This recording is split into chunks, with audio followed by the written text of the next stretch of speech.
Louis? Yeah.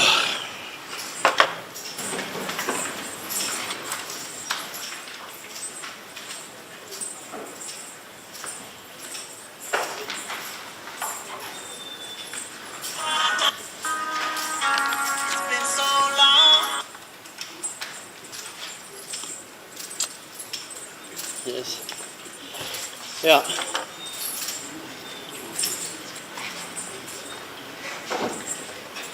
You're still under oath, sir? Just before we proceed with cross-examination, my lord, Oh, yesterday an issue arose Yeah. regarding the SAP 14 register, the cell register. yeah. Advocate Nisi inquired as to whether the accused was one of the 3 prisoners who are being referred to in Exhibit NN. Yeah. We have obtained the register, and I've informed Advocate Nisi that both of us will go through the register just to satisfy ourselves about that issue that was debated yesterday. And once we've reached consensus, my lord, we'll then place that on record. We just wanted to inform the court about that. Yeah, because Mr. Minister was asking me Yes. whether those 3 or 2 people incorporate The Yes, accused, this. yes, yes. Now, how can a judge know that Yes, when the evidence is being led? yes. All right. But now, my lord, we have Yeah, I hear you obtained now. the register, and we'll scrutinize it. And When you say, is it here, the register? yes, here it So is. why don't you place it on record? Now, Well, yeah. if it is here and you want to put that point which is addressed by Mr. Mnis, Yeah, okay, you've heard me. The thing is, he hasn't seen it. I see, okay, Yes. fine. We've just received it, my lord, about All right. 5 okay, minutes okay. ago. All right, no problem. Yeah.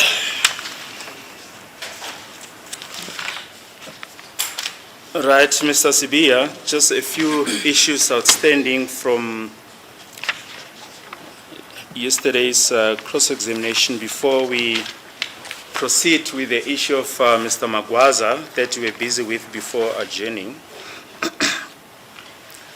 The first issue is the vehicle wherein you were conveyed after being booked out on the 30th of May 2020.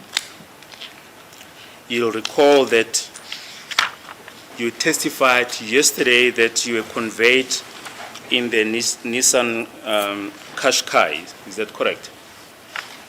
Uyakhumbula ke ngaphambi kokuthi ke si-ajene ke izolo siye saphatha ke indaba kaMnumzane Magwaza kodwa ke ngaphambi kokuthi sifikele sibuyele kuyo uthi manje umshushu uthanda ukubuyisela kule ndaba ukuthi ke uyakhumbula ke izolo wena uthe imoto noma ihlobo lemoto owahanjiswa ngalo ngomhla ka-30 kuMay ngonyaka 2020 kwakuyi-Nissan Qashqai. Yebo, kwakuyi-Nissan Qashqai. Yes, it was a Nissan Qashqai.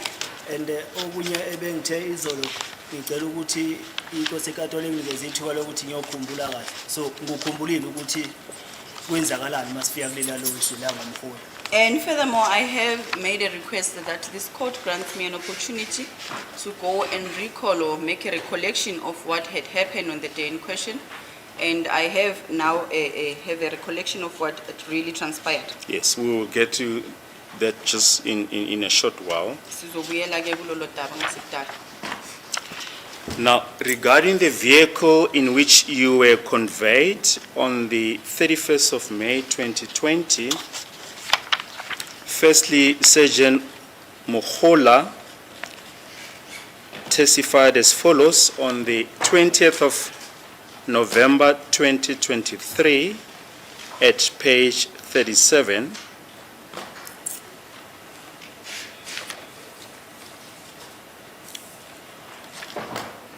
And we read from line 12, Sergeant Mohola. She testified about the fact that she met you at Eraten in the company of Sergeant Mohane, and the state asked her at line 9, and in which vehicle was he conveyed in? Sergeant Mukhola answers as follows at line 12. It was, my lord, I believe it was a white Fortuner. It was a vehicle, my lord, which was used by Sergeant Mohane at the time. So, Sergeant Mukhola confirms that you conveyed in the white Fortuner. Uthi-ke uMkhula wanikezela ngobufakazi ke lapha kwenkundla mhla ka-20 kuNovember unyaka waka-2023 page number 37. Uthi yena wahlangana nawe ke e-Eratin okuyilapho ke wawuhamba wawunomkhana. Uthi ke wakubuzwa umbuzo abashushisi ke ukuthi kwasetshenziswa yipi ke imoto yokuhambisa ke umsolwa. Wachaza yena wathi inkosi enkantolo imoto yasetshenziswa kokuyihlobo lemoto ye-Fortuner elobala elimhlophe ekwakuyimoto yayisetshenziswa uMohane ngaleso sikhathi. I think there's a word that the state had read from the version of Ms. Mukhola, where Ms. Mukhola said, I believe it was a white Fortuner. I believe it was a white Fortuner. Yes.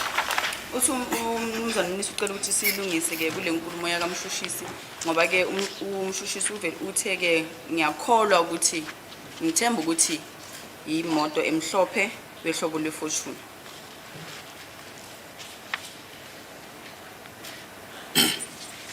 Do you still insist that you were transported in the Nissan Qashqai?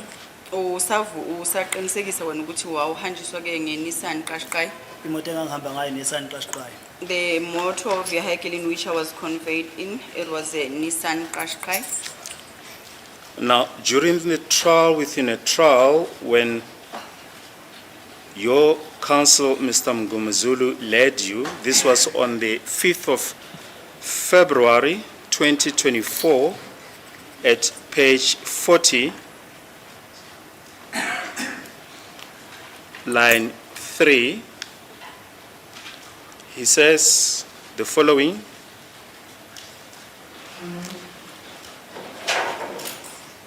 So it's line 5.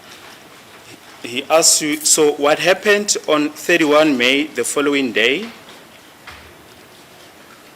Then you respond as follows. Line 16, accused 1, I then got up or woke up and then they handcuffed me at the back. Then line 19, they took me to the vehicle. Line 20, Mr. Mngumezulu, yes, what vehicle was that? Accused number 1, it was a Fortuner. Mr. Mngumezulu at line 22, what color was it? Accused 1, it was white. Mr. Mngumezulu at line 25, driven by who? Accused number 1, Mohane. So here, Mr. Sibiya, you yourself said in the trial, within the trial on the 5th of February 2024, that on the 31st of May 2020, you were conveyed in the white Toyota Fortuner driven by Sergeant Mohane. But you are now deviating from that evidence, is that correct? Umnumzana Sibiya ke ngomhla ka-5 kuFebruary kunyaka 2024 umnumzana Mngumezulu owaye ummeli wakho ngaleso sikhathi ke ku page number 40 line number 3 wakubuza ke ukuthi mhla ka-31 mabaza bazokulanda ke kwenzakalani. Base wena uyaphendula ukuthi ke ngavuka base bayangikhafa ngasemuva wasibangisa ke emotweni. Wabuza ke umnumzana Mngumezulu ukuthi emotweni enjani. Wase wena uyaphendula ke uthi iFortuner.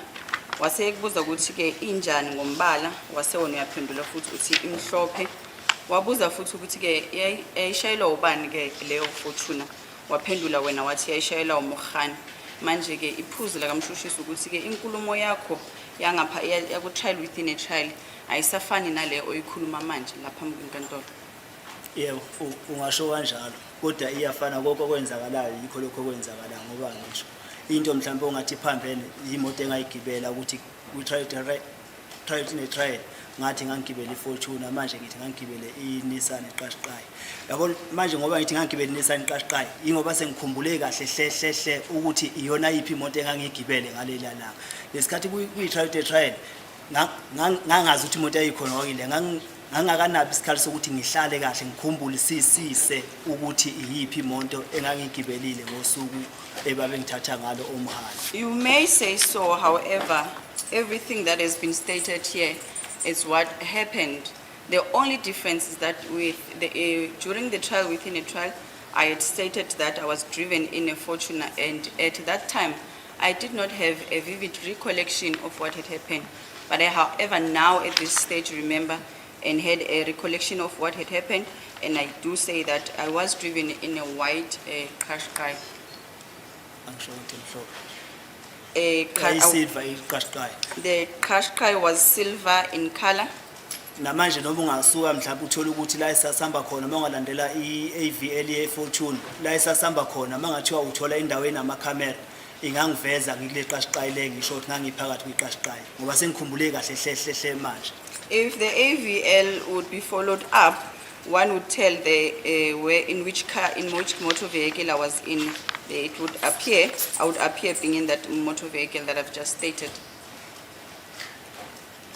Now, the one other issue that you want to revisit is the reason why you were booked out on the 31st of May 2020.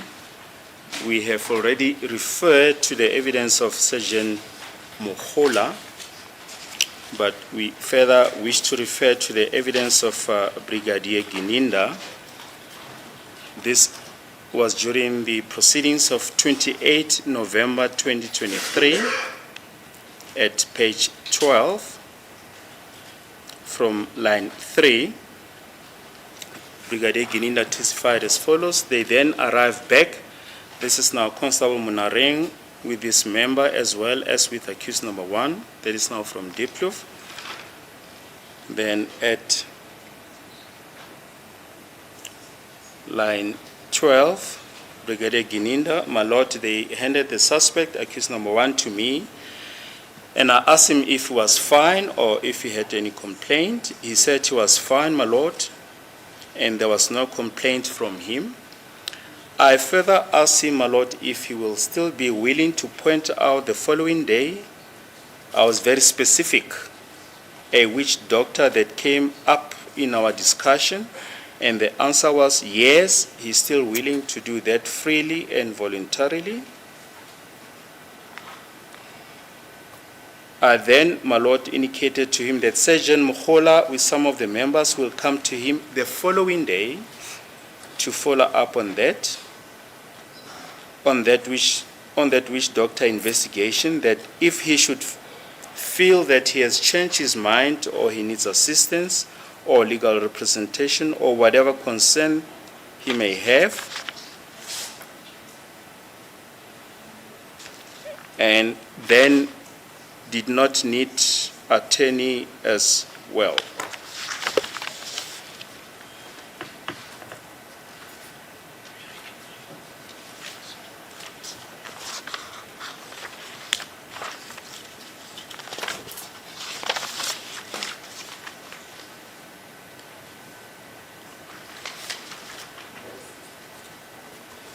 Uthi omhla ka-28 kuNovember kunyaka ka-2023 lapho ke uBrigadier Gininda wayenikezela ngobufakazi bakhe wachaza ukuthi ke maye befika babuya ke naye uConstable Monari nabanye ke ozakwabo noma ke ithimba lakhe asebenza nalo ke wanikezelwa kimi uthi ke ngaleso sikhathi umbuza ke umnumzane baloku ukuthi ngaleso sikhathi bafika ke emva kwaleyo mzuzu A15 kwenzakalani.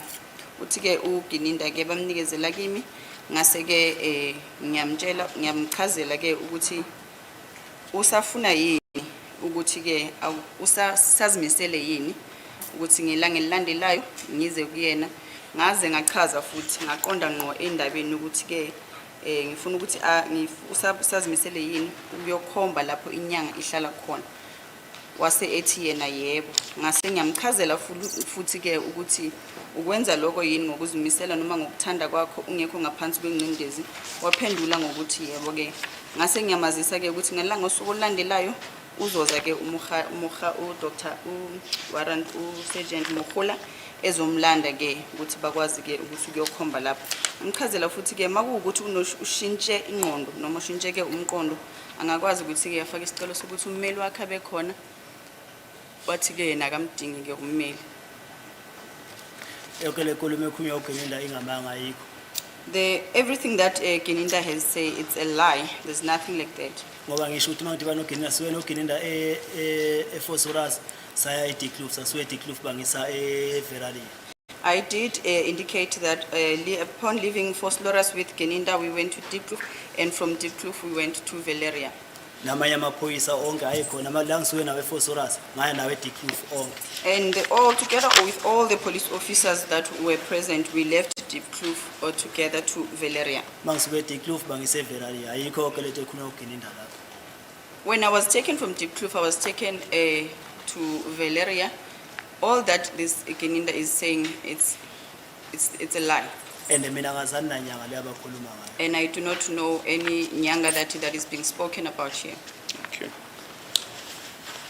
Now, the final aspect that is outstanding from yesterday's cross-examination, you mentioned without being asked about this fact that Brigadier Geninda and Lieutenant Colonel Mboto are friends, and you also attributed improper motive. Do you remember that? Ngiyakhumbula ke izolo ngaphambi kokuthi ke ngikubuze nokukubuza wena vele waveza ke udaba lokuthi ke uMbotho noGeninda bayabangani. Yeah. Yes. In this regard, we wish to refer you to page 10 of the proceedings of 28 November 2023, line 14. Brigadier Geninda, Colonel Mboto, my lord, requested me to bring the accused at Dikloof or make arrangements for the accused to be brought at Dikloof, that is accused 1, at Dikloof, South African Police Service. And this is the passage that we want to refer to refer you to. Furthermore, my lord, Colonel Mboto was not privy to this investigation, as he was never part of it, nor did I ever brief or work with him previously.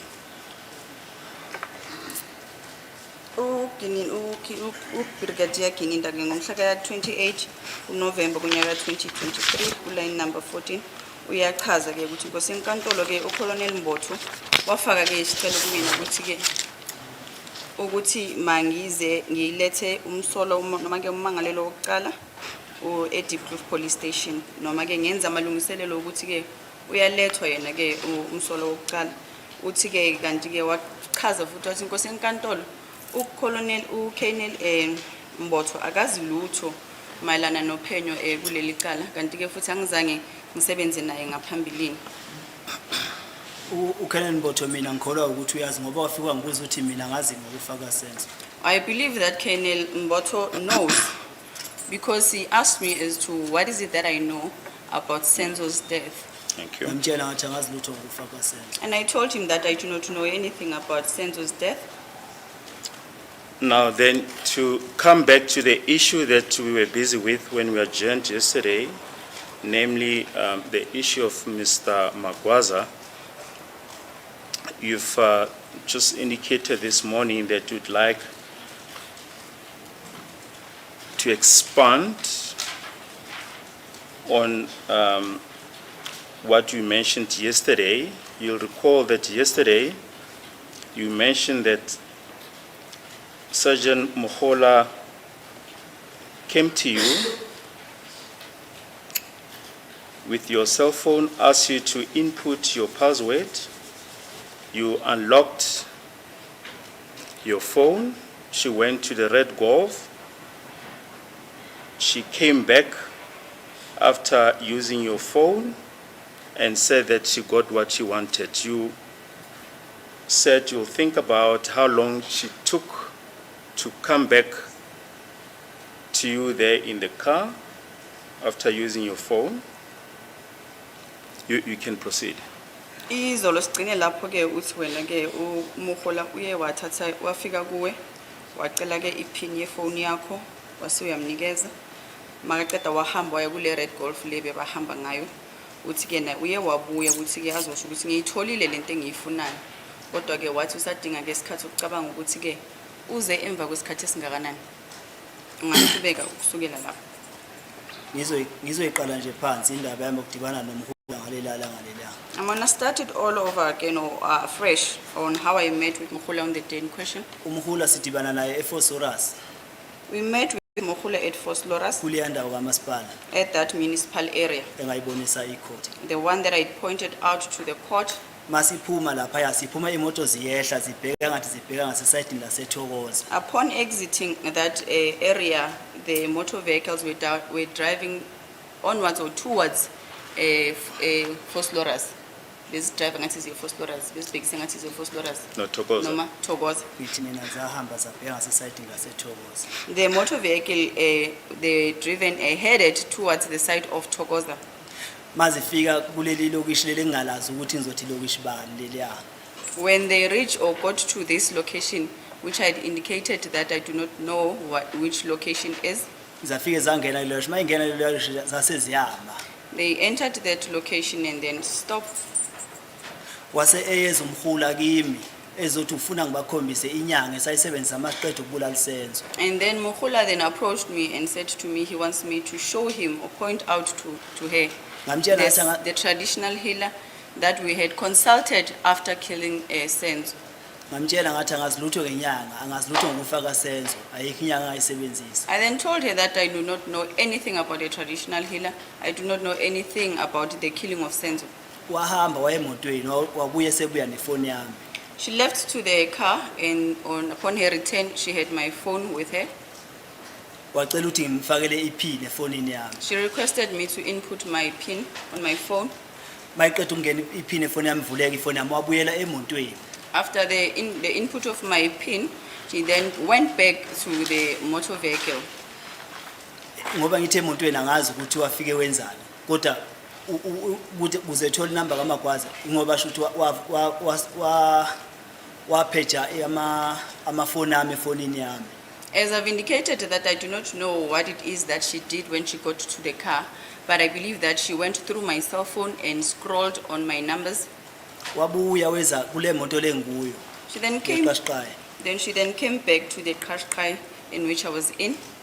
Wazongitshela ukuthi inyanga le abayifunayo sebeyitholile lesayisebenzisayo. It's that stage when she told me that the traditional healer that we had consulted, they had found that a traditional healer. Ila kwabe sengenwa emotweni sebebuyele emotweni sekhanjwa ke la ngibona sesingena khona kuphe Soweto. It's at that stage that she returned to the car and then we left and then I noticed that we are now entering Soweto. Yes. Yeah. But this is not what you said just yesterday. You said you're going to think about how long she took after she had gone to the Red Golf to come back to you. Izolo wena bowuthe usazoyocabanga ke ukuthi isikhathi asithathile ukuthi abuye mayeqeda ukuthatha ucingo lwakho ubuye emva kwesikhathi esingakanani uthe wena usadinga isikhathi ukucabanga lokho. Ebengifuna ukucabanga ukuthi wangitshela sesikuphi ukuthi useyitholile inyanga la ayishona. Wangitshela sesekhona lapha ya akaze kube isikhathi eside noma ngangafakile iwash kodwa akaze kube isikhathi eside. Lento afika yenza lapha ya wenza iphone mayenza iphone call mayeqeda lapho wabuya weza. It did not take quite a long time. What I wanted to make recollection of, it was the location as to where did it take place. So this whole thing of her taking my phone, going back to the car and coming back to me, it did not take a while. Yes, I was not wearing my watch, but it did not take a while. It did not take a long time rather. And you state now that you believe that she scrolled through your phone, your contacts, and came upon the name of a traditional healer. Is it correct? Uthi wena ke manje uthemba ukuthi wascrolla ke efonini yakho wathola ke lezo inamba zenyanga. Cha angishongo ngani. Yes. Okay. Yes. Yes. I'm sorry, I'll just rephrase. You state that you believe that she scrolled through your phone and came upon the name of Magwaza. Uthi ke uthemba ukuthi ke uye wascrolla efonini yakho wahlangana nezinamba zakaMagwaza. Yebo. Yes.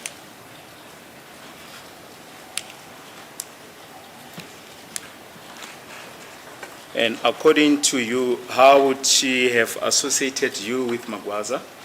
Manje mawucabanga wena ukuthi ke bekakuhlanganisa kanjani noMagwaza?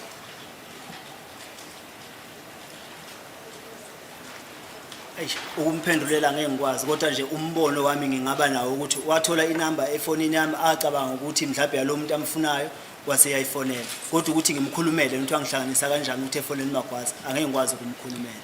I would not speak on her behalf, but I can just say my opinion to say that maybe she associated or connected me with this person because maybe she thought that the Magwaza person is the person that she's looking for. But Mr. Sibi, I suppose you had many contacts on your contact list, is that correct? Asithi bona inombolo eziningi zocingo lwabantu efonini yakho kunjalo? Yebo. Yes. Now, how would she specifically go to the name of Magwaza? Manje kwenzeka kanjani ke ukuthi yena vele aqonde ngqo kule nombolo kaMagwaza? Ngoba ngisho ukuthi ngeke ngikwazi ukuthi ngimkhulumele uye ungazifika eKatolo ezochaza ukuthi kwenzakala kanjani ukuthi efike cat number kaMagwaza kulama number agcwele lapha efonini yakhe. As I've indicated that I'm not in a position to speak on her behalf, she's the correct person who can come and tell this court how did it come about that upon scrolling on my phone, she went straight to this Magwaza person's number. Yesterday, we put to you the proposition of your own counsel, Mr. Mngomezulu, on the 22nd of November 2023 at line 10 when cross-examining Surgeon Mohola, Mr. Mngomezulu, ma'am, on the last occasion we dealt with the issue of Dobsonville where the version of accused number 1 is that you switched on his mobile phone and you scrolled his contacts until you came across the name Mkhulu. Uyakhumbula ke izolo kube kwaba nenkulumo umshishisa ivezayo la ukuthi ke ivela embuzweni waqondiswa ukumuhula ngemhla ka22 kuNovember nyaka ka2023 lapho asho khona ubaba uMngomezulu ukuthi wena kuzoba ubufakazi bakho ukuthi ke yena umuhula wayeza kuwe ke wafuna ke ukuthi umvulele ucingo lwakho wamvulela waseke uya scrolla efonini yakho wahlangabezana nenamba ebhalwe ukuthi Mkhulu. Efonini number yikho inamba ibibhalwe ukuthi Mkhulu. In my phone there was no number written Mkhulu. Ngoba nomkhulu bama ngibabhali ngokuthi Mkhulu. Even with referring to my elders, I would not write them as Mkhulu. Yena nje umhule ngachaza ukuthi kwaba ngani ukuthi efoneli number kaMagwaza. Mohola is the right person who can come and explain as to what was the reason for her to call Magwaza.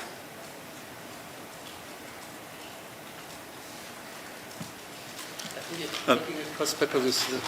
Mr. Balu is talking about Mkhulu. Am I correct, sir? Yes, indeed, my Not lord. Magwaza. He says your counsel mentions that Mkhulu Ngithi was contacted. Okusho umeli wakho uMngomezulu uthi umshushisi manje akakhuluma ngoMagwaza.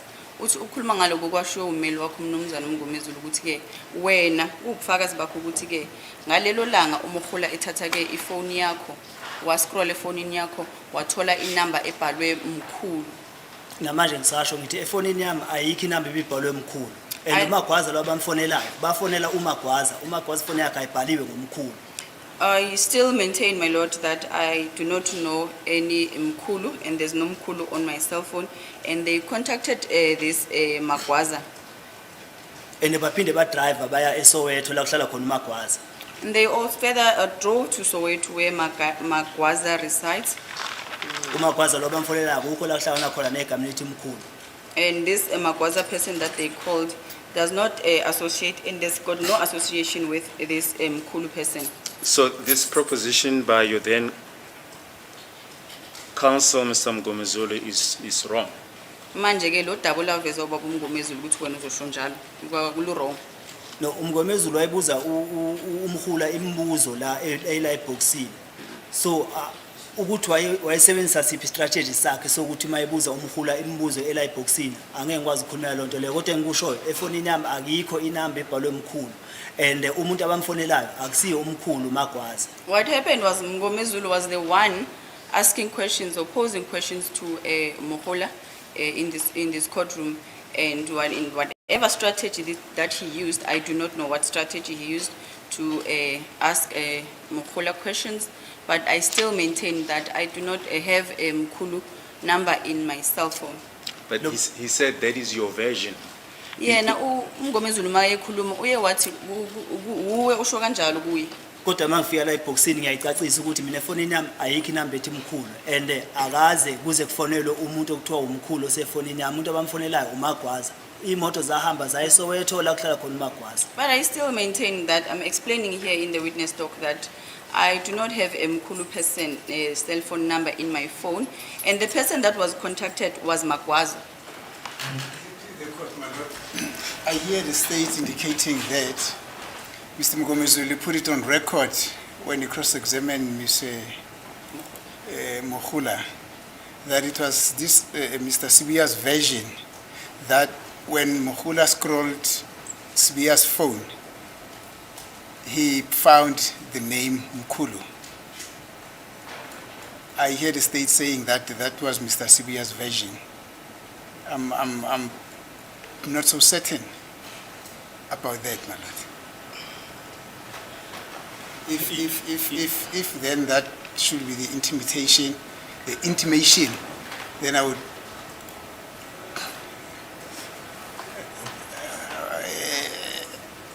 maybe the record must speak for itself as well, my lord. That was this accused person's version. My lord, we're reading Yeah, what does it say? verbatim what Mr. Mgomezulu said. He said, "Ma'am, on the last occasion we dealt with the issue of Dobsonville, where the version of accused number one is that you switched on." So he says it's the version of accused number one. He says, where the version of accused one is that you switched on his mobile phone and you scrolled his contacts until you came across the name Mkhulu.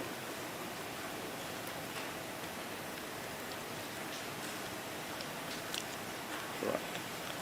So you say you distance yourself from that proposition. Uthi wena uhlangani ke nale nkulumo eyayikhulume ubaba uMngomezulu mhla ka-22 kuNovemba unyaka 2023 ebuza ke umhula imibuzo.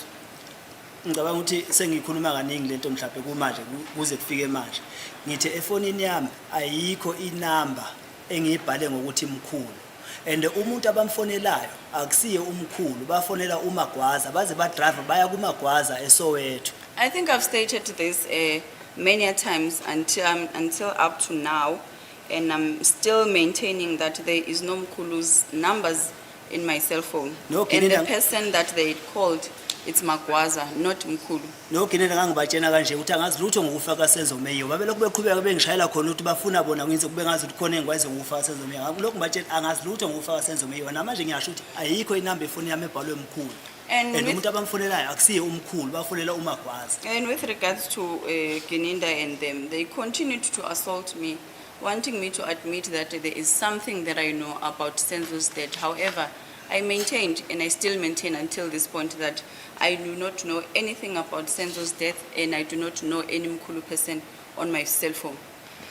And even prior to that, on the 21st of November 2023, at page 55,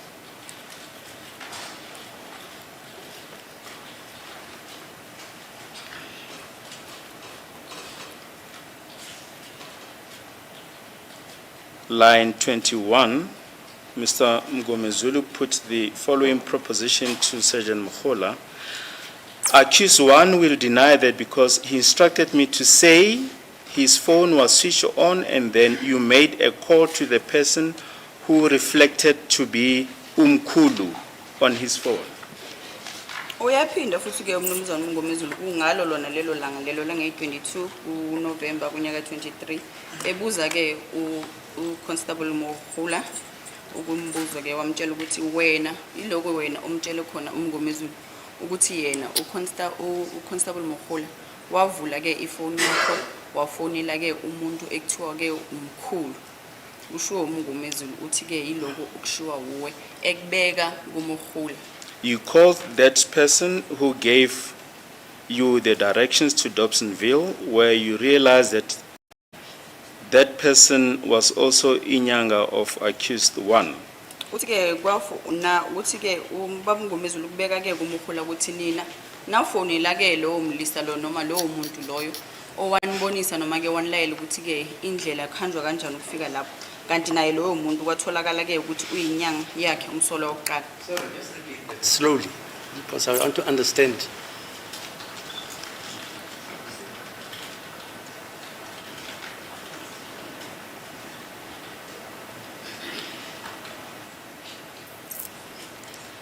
This was, as we mentioned, during the proceedings of the 21st of November 2023. Just want to get to that portion.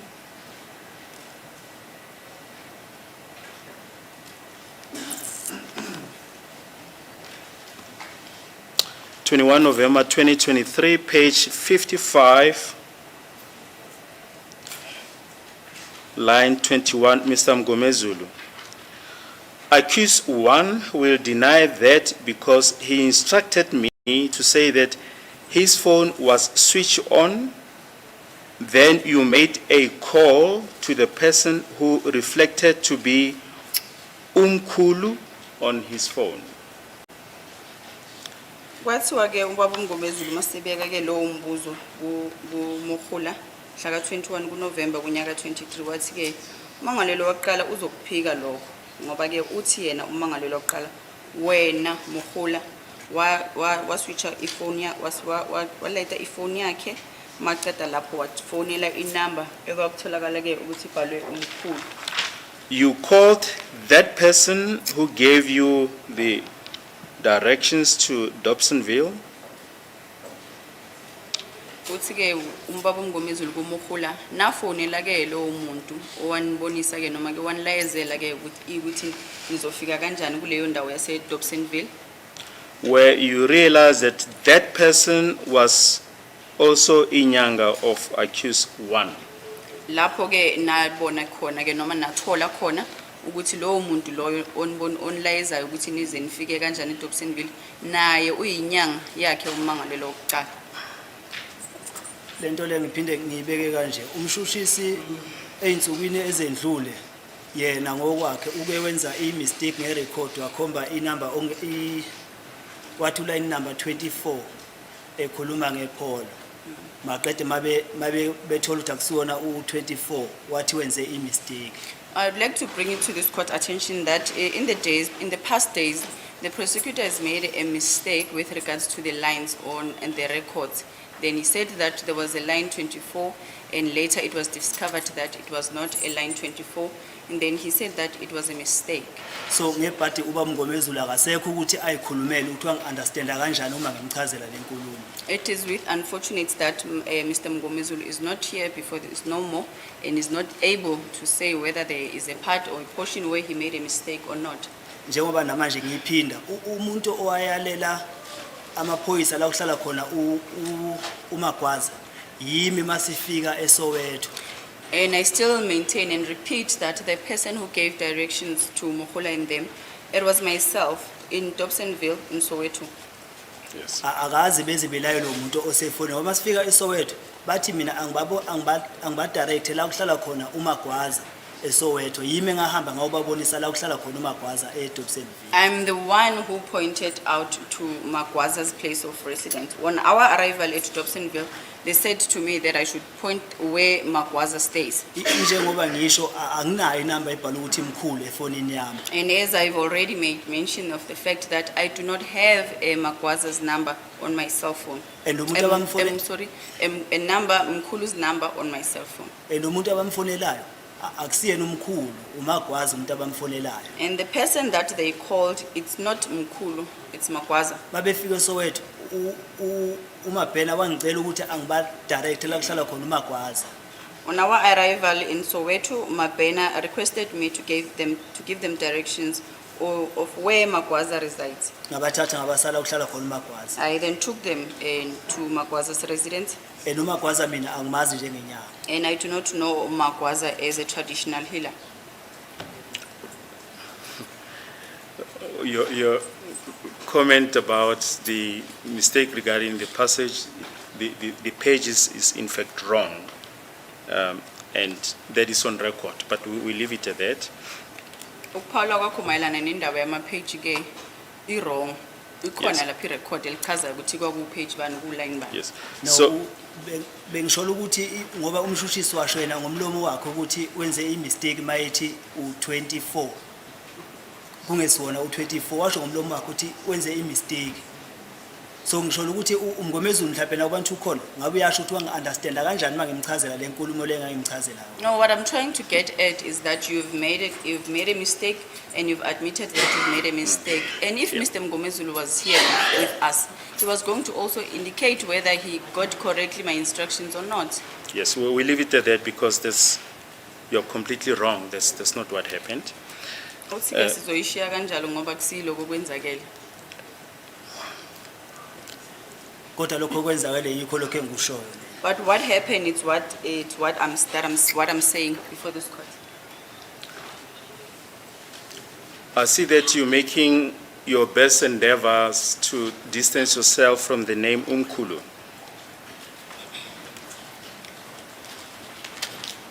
Can you please repeat that, Mr. Rama? I see that you're making it your best endeavor to distance yourself from the name Umkulu. Uthi umshushisi uyabona ke ukuthi wenza ngakho konke okusemandleni ke ukuthi wena uziqhalanise nalo daba noma ke negama leli elithi mkhulu. Ngiyaphinda futhi akekho umuntu engimazi ngegama elithi mkhulu. I still repeat that there is no person that I know by the name of Mkulu. Omkhulu bami abazali baba mina ngibabiza ngomkhulu. That would be of my grandfathers, but that I would refer to them as Mkulu.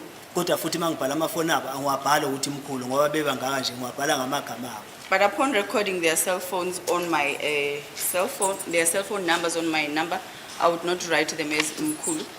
I'd write their names. You have just mentioned that Magwaza is not a traditional healer. Uqeda ukusho ukuthi manje uMagwaza kusiyona inyanga. Ngithi Magwaza ngimazi njengenyanga. I said that I do not know Magwaza as a traditional healer. We've just quoted a passage, and we'll quote it again during the proceedings of 22 November 2023, page 3, where Mr. Mngomezulu said the following at line 13. Mr. Mngomezulu, it is further my instruction that you immediately contacted that person who later you learned it is Mr. Magwaza, who is the nyanga that accused one is using.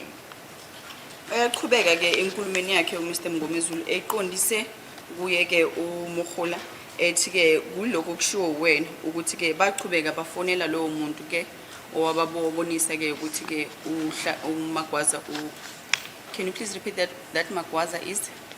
It's his inyanga. Ukuthi ke uMagwaza uyinyanga yakho. Ngiphinde ngiyaphinda uMagwaza angimazi njengenyanga. I still repeat that I do not know Magwaza as a traditional healer. And akasiyo inyanga yami. And he is not my traditional healer. So you also distance yourself from this proposition by Mr. Mngomezulu. Uyaziqhelanisa futhi nale nkulumo eyenziwa uMnumzane Mngomezulu. Ngikhuluma mina into engiyaziyo nento engiyizelela ebhoxini ukuthi ngizochaza engikwaziyo. I'm only stating what I know, and the reason for me to come here in this witness box to come and explain what I know.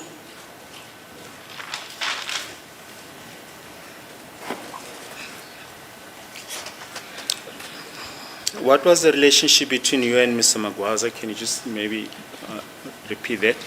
Ubudlelwane bakho ke phakathi kwakho nomnumzana Magwaza obubudlelane obunjani noma ubudlelane obunjani? umuntu engimazi ngimjwayele 2020 ngabo January. It is just a normal relationship of a person that was known to me, that I started knowing in 2020 January, around January.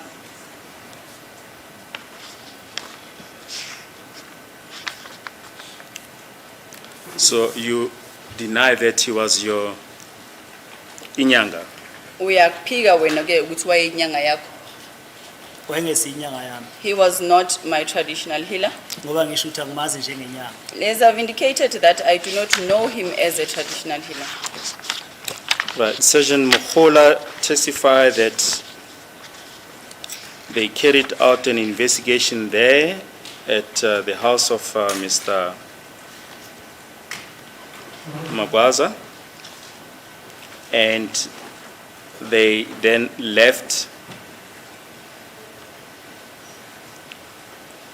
for Pambridge. Uthi ke uConstable Mohola bayenza ke uphenyo lwabo lapho kwaMagwaza bese maqeda lapho kwahanjwa noma ke bahamba baya ke endaweni yase Pambridge. She says you were taken back to the motor vehicle after this investigation, and they then left for Pambridge. Uthi ke bathatha bakubisela ke emotweni maqeda lapho labangiswa ke endaweni yase Pambridge. Bafike bamshaya uMagwaza. When they arrived there, they assaulted Magwaza.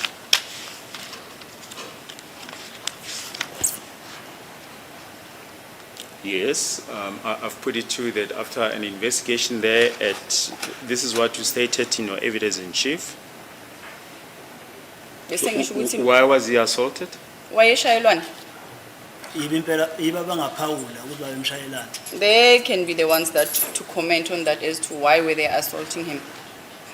But on your version, there was absolutely no reason for them to assault Kodwa ke kuya ngawo ke To assault him. sasingekho isizathu sokuthi bamshaye. Kodwa khona bamshaya. But they assaulted him.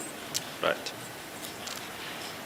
Is it correct that after some investigation there at the house of Mr. Magwaza, that you put back in the motor vehicle? Kuyiqiniso ke ukuthi mabenza ke ukuqeda ukwenza lolo phenyo lwabo lapha ke uMagwaza ehlala khona bakuthatha futhi bakuphindisele emotweni. Mabeqeda ukushaya uMagwaza bakhuluma naye baqede basabuyele emotweni nawo. After assaulting Magwaza, they spoke to him, and then yes, we went back into the motor vehicles. Yes. And Shuthi uphenyo yikho ukushaya abantu. It means that their investigations is assaulting people.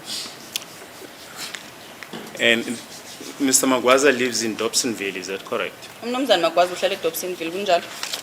Ebehlala eDobsonville angazi manje. He used to reside in Dobsonville. I do not know at this current moment.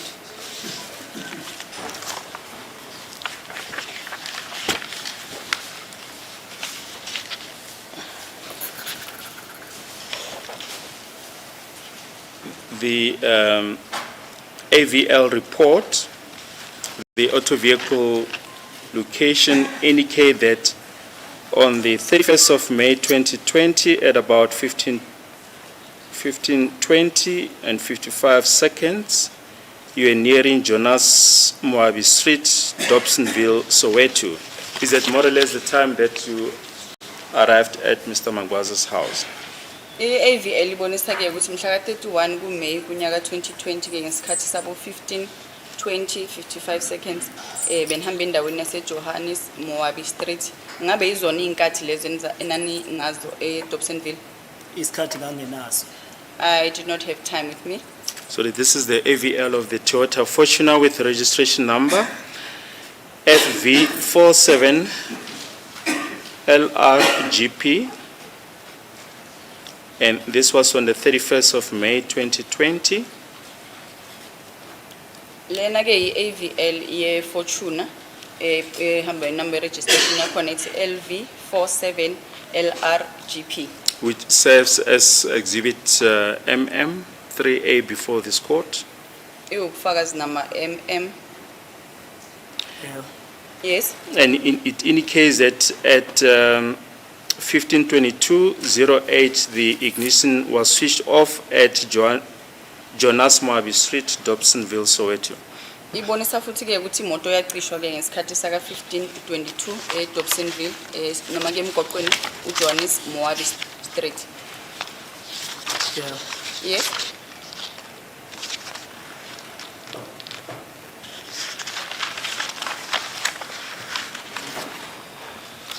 Right, you testify that you then went with the police to a township that you say you did not know.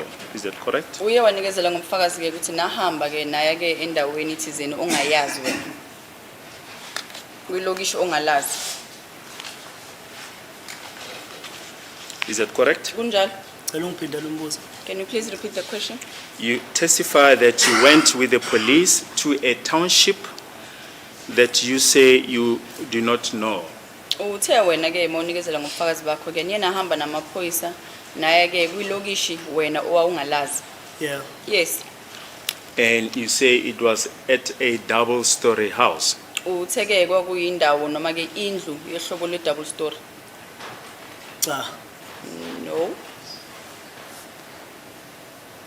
No, but in your evidence in chief, you said it was a double-story house and you parked underneath the shelters. Was it not your evidence? Bengasibona umfakazi bakho ke ecaleni ukuthi ke kwakuyindlu yehlobo le double story napaka lapho ngaphansi kwe shelter. Mhlawumbe umshuthi singamele ngiphindele uma kuyikuthi uthi akabhalanga ngendlela engangisho ngayo la bhale khona phansi. I can repeat to you if maybe you did not take your notes in the way that I had explained.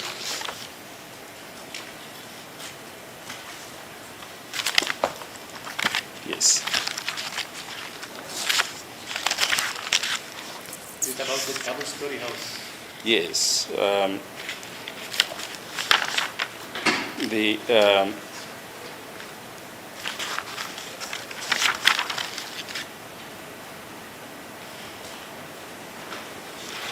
note that we have is that you say the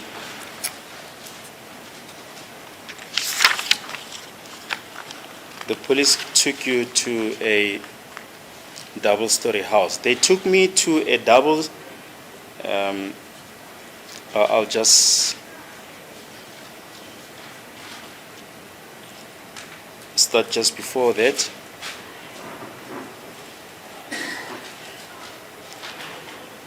After a few minutes, those police officers came back.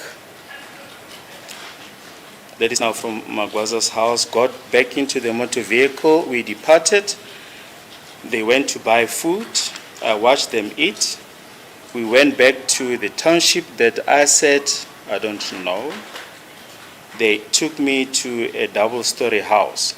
Emva kwemizuzwana ke lawo maphoyisa ayabuya sangena ke emoteni then sasuka ke eDobsonville sahamba ke sayiswa kule lokishi engithi angilazi endlini double bathenga ke ukudla badla ngababuka bedla bese sahamba ke sasiwa kule lokishi engingalazi wafika ke kwamiswa ke endaweni noma endlini eyi double story.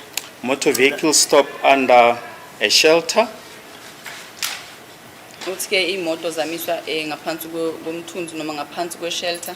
Other motor vehicles came and parked near our motor vehicle. Sezinye imoto zeza zemisa eduzane nalapho imoto yethu beyimise khona. Police officers got out of motor vehicles and went into the double-story house. Amaphoyisa ehla emotweni angena khona ngaphakathi kuyo le double story. And they took some time there. Uthi bathatha ke isikhathi khona lapho. Was it not your evidence? Okungasiyibona umfakazi bakho lo. Cela ukuyibeka ngalendlela le engayibeka ngakhona. Ngalendlela le engayisho ngayo. Lendlela esho umshushiza akusiyo indlela engayisho ngayo. No, can I put it rather in a way that I said it? In the way that you are saying as a prosecutor, that's not the correct way. So can I put it in the way that I said it? Yes. Athi mina mabefika eDobsonville amaphoyisa afica uMagwaza amkhomba ngebhama amhlalisa phansi. Mina bangishaya ngempama maqeda ungifaka lapha ngaphakathi. ngashaya pamba base beyangikhipha futhi bangibuyisele emotweni emva kwesikhathi esincane wase ebuya lamaphoyisa ebeswashiye noMagwaza ngaphakathi. What Kwangena I emotweni said, kwahanjwa. what I said that is that upon arrival at Dobsonville, we went into Magwaza's home, and then they slapped me with an open hand. They also pointed Magwaza with firearms, and then they took me back to the car, and then they spent some time there with Magwaza, and then they came back to me at the car. No, Mr. Sibiya, we're talking about the period after you had left the house of Magwaza. Sesikhuluma ngesikhathi lapho ke senihambile lapha kwaMagwaza. Ngoba ngithi kwangena emotweni kwahanjwa ngifuna ukuzela nawo kahle. Like I'm saying that when I'm starting off by saying that we got into the motor vehicles and then we left, I want to explain it properly. Bendlula kwenye indawo mabeqeda ukusuka lapha kwaMagwaza bendlula kwenye indawo lapha ya eSoweto bathenga ukudla badla. Then they passed at a place there in Soweto where they bought food and ate. Basasuka lapho sabuyela kuleli lokishi lengithi mina angilazi ukuthi iliphi lela lokishi. We then left that place where they were eating. We went to this location that I indicated that I don't know. Bafike bami imoto zakhona sezihlukana ngokweyitrati. And then we stopped there, and then the cars stopped in different streets. Imoto lehamba mina yahamba yayishiya lezi imoto lezi ngayibona isikwelinye kwenye ibuilding upstairs. The motor vehicle in which I was being conveyed in then drove off. Then we then drove off and until we reached a building or a double-story building. La ifike yapaka khona kuleya parking ene shelter phezulu. That's where it parked, where the parking there was a shelter. Emva kwesikhathi kwafika lamaphoyisa amanye swashile lapha ya. And then later, the other police that we had left there came. Aqeda mayehla ahamba ngena ngaphakathi lapha kuleya building. And upon their arrival, they then entered the said Le building, upstairs. the one that is has stories. But that's what we've just put to you now, Mr. Sibiya. What's wrong with what the proposition that we've put to you? Ingalendlela ke engiyibeke kuwena bakusibiye ukuthi ke wahanjwa lapho wafika ke kule ndawo ye-double story wapakwa ngaphansi kwe-shelter manje ihlukaphi ke nale wena oyishoyo manje oyichazayo. Umshushisi uthi safika elokishini sahamba sangena endlini ye-double story safike sapaka kwi-shelter. What the prosecutor has said is that I said that we went to a place or we went to a location wherein we got to a double story and then we parked under the shelter. In any case, you say the police then went inside the house and then came out a short while later, is that correct? Uthi ke angena ke amaphoyisa lapho aphuma ke emva kwesikhashana.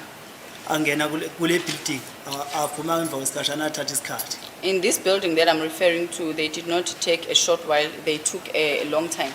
Is it a residential house, Indlu this ehlala double-story building? le double story okhuluma ngayo indlu mhlambe kuhlala abantu khona.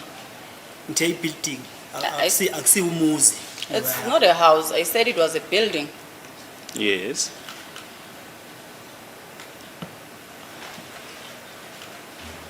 And when they came out, what happened? Mabe phuma ke kwenzakalani? Ngathi mabephuma lapho kwahanjwa kwayiwe eGemiston la imoto zafike zangena khona ngaphansi parking ngaphansi kwe-flat.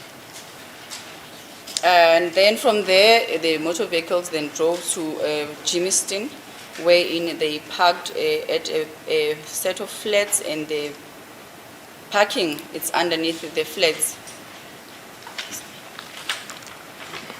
But Mr. Sibiya, did you ever go to the house of Mr. Lano Zwane at Palm Ridge in Katlehong on this day? Wena ngalelo langa ke wasiwa ke noma ke wayiswa kule ndlu leyo yakalano Zwane in Mr. Baloyi? Palm Ridge, Katlehong. A Palm Ridge eKatlehong. Ngoba ngichaza into alanelizwane angiyazi akazange ize ngendlini kaZwane. Like I've explained that I did not know Lionel Zwane's house. I did not go to his house.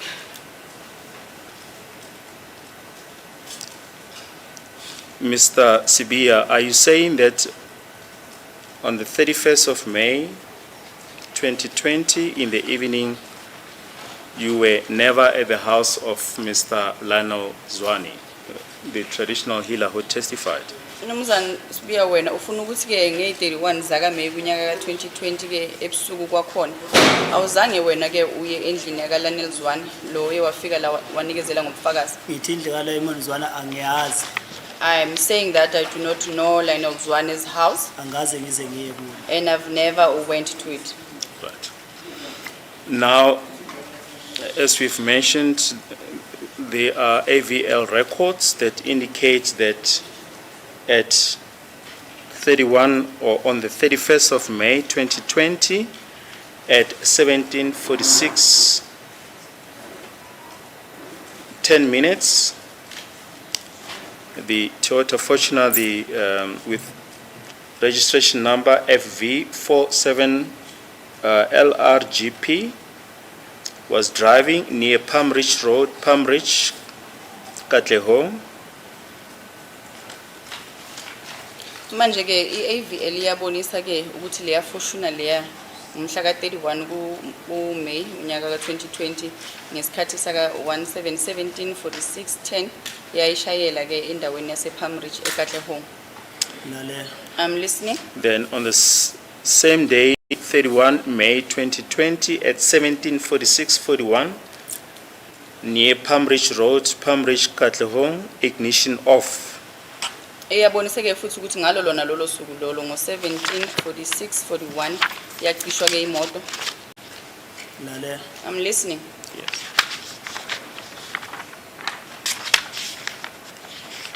We have already referred you to the evidence of Sergeant Mohola.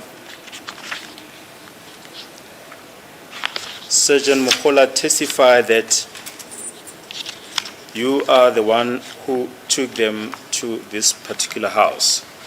Njengoba sisishilo ke ukuthi siyesabuvakashela ke ubufakazi bakhe baka Sergeant Mohola okuyena ke uchaze ukuthi wena oyowabahambisa lapho kuleyo nto. ngoba ngisho ukuthi into kaZwane angiyazi, uZwane angimazi. Uma bengathi bona yimi ngabathatha ngabasa lapha ya, kwakungani bethathe ifoni yami?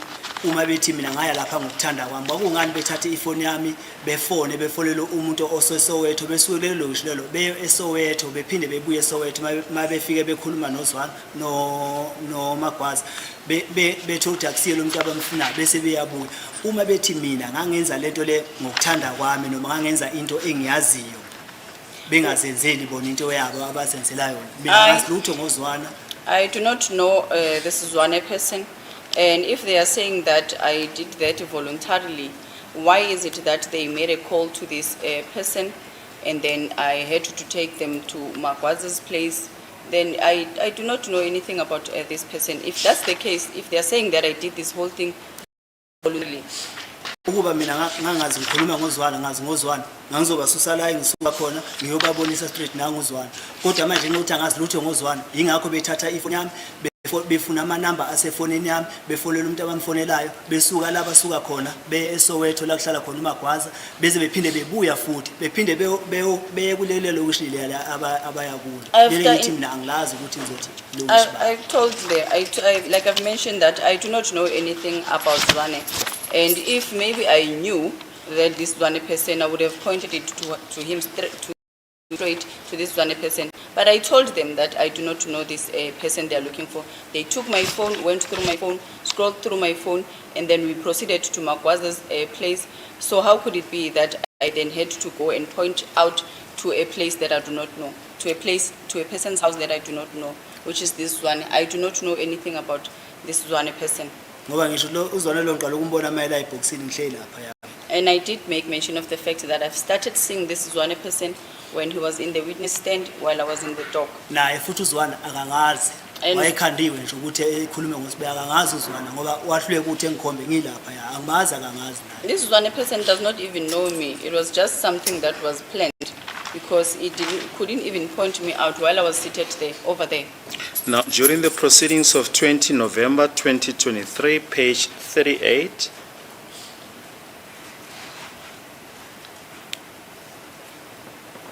from line 5, Sergeant Mukhola testified as follows. We also went to Palm Ridge.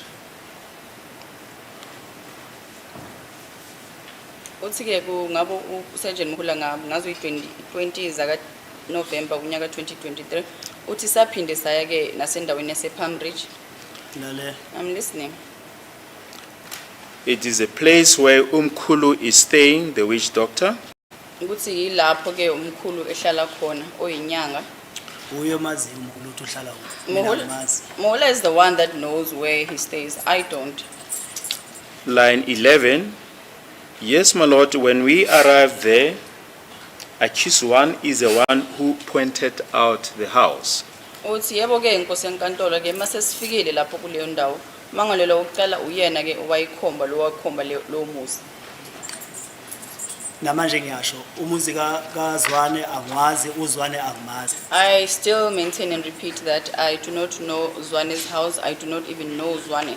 Ngifuna nje ukuthi namshushise ayibuke lento ngomqondo wakhe kwenziwa yini sesifikile kulela lokishi leleya uma mina ngithi bethi mina ngithi ngiyokhomba lapha okuhlala khona uZwane ngingakhombi bethathe ifoni yami mayifika emuhula ngimtshela ngazi lutho ngenyanga mina akazange ngibe khona inyanga ngisebenzisayo angazi lutho ngokufa kaSenzo. So I want the prosecutor to also apply his mind in this scenario as to whether when we got to this location, how was it that now I did not point out the house, and when Mukula took my cell phone and I told him that I do not know anything about this one person.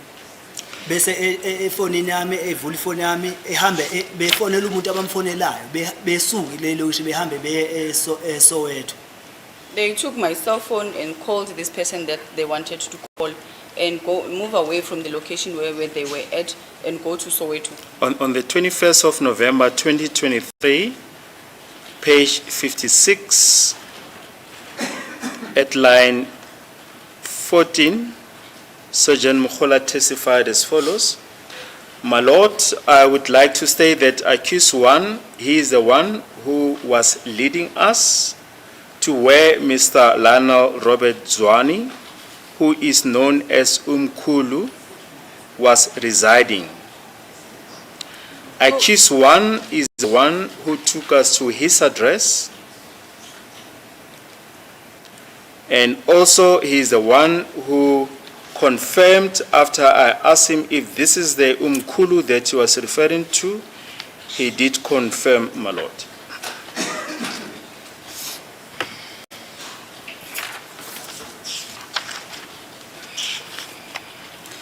Uyasho-ke ukuthi yena uMukhola la mhla ka 21 kuNovember kunyaka 2023 ukuthi yebo nkosi enkantolo-ke mangalelo wokuqala uyena umuntu wasiholela lapho-ke umkhulu ehlala khona Lionel Robert Zwane. Uthi-ke uyena-ke ngambuza noma sesifikile lapho ukuthi-ke uyena lo umkhulu engikhuluma ngaye wase uyavuma. Namanje ngiyasho la kuhlala khona umkhulu ayikho into engiyaziyo. Now I still Kuhlala maintain. khona uZwane lo mkhulu abamshoyo. Ayikho into engiyaziyo ngoZwane. uZwane angaze ngizambone empilweni yami ngiqala ukumbona mayifika la eKatolo. I still maintain that I do not know Zwane's house, this Mkhulu person. He doesn't know me and I've never seen him in my life. I started seeing him here in court when he was in the witness stand. Angazi nala hlala khona. I don't even know where he resides. Kodwa ngobuza uma mina ngithi ngiyobabonisa kungani befonela umuntu oseSoweto besuke la basuka khona beSoweto. If I'm the one that said I was going to if I was the one that to point out to them, why is it that they made a call to another person and leave that location and head to Soweto? Ngoba lento into endlela kwenzakala ngabakhomba ukuthi babehamba becinga.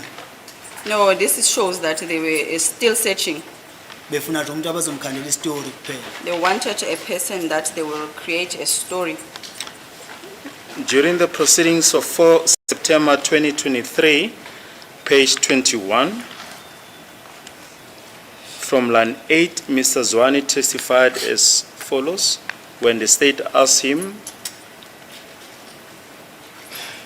from about line 6, and where are you based? Where do you work from? Mr. Zwane, I am at Palm Ridge, extension 4. Okubufakazi ke obathulwa ke lo mnumzane Lionel Zwali mayifika la enkantolo bambuza ke ukuthi usebenzela wathi ke ngisebenzela ePalm Ridge extension 4. And we asked him, do you know any of the accused before this court? He said, Mr. Zwani, the one that I know is Sibia.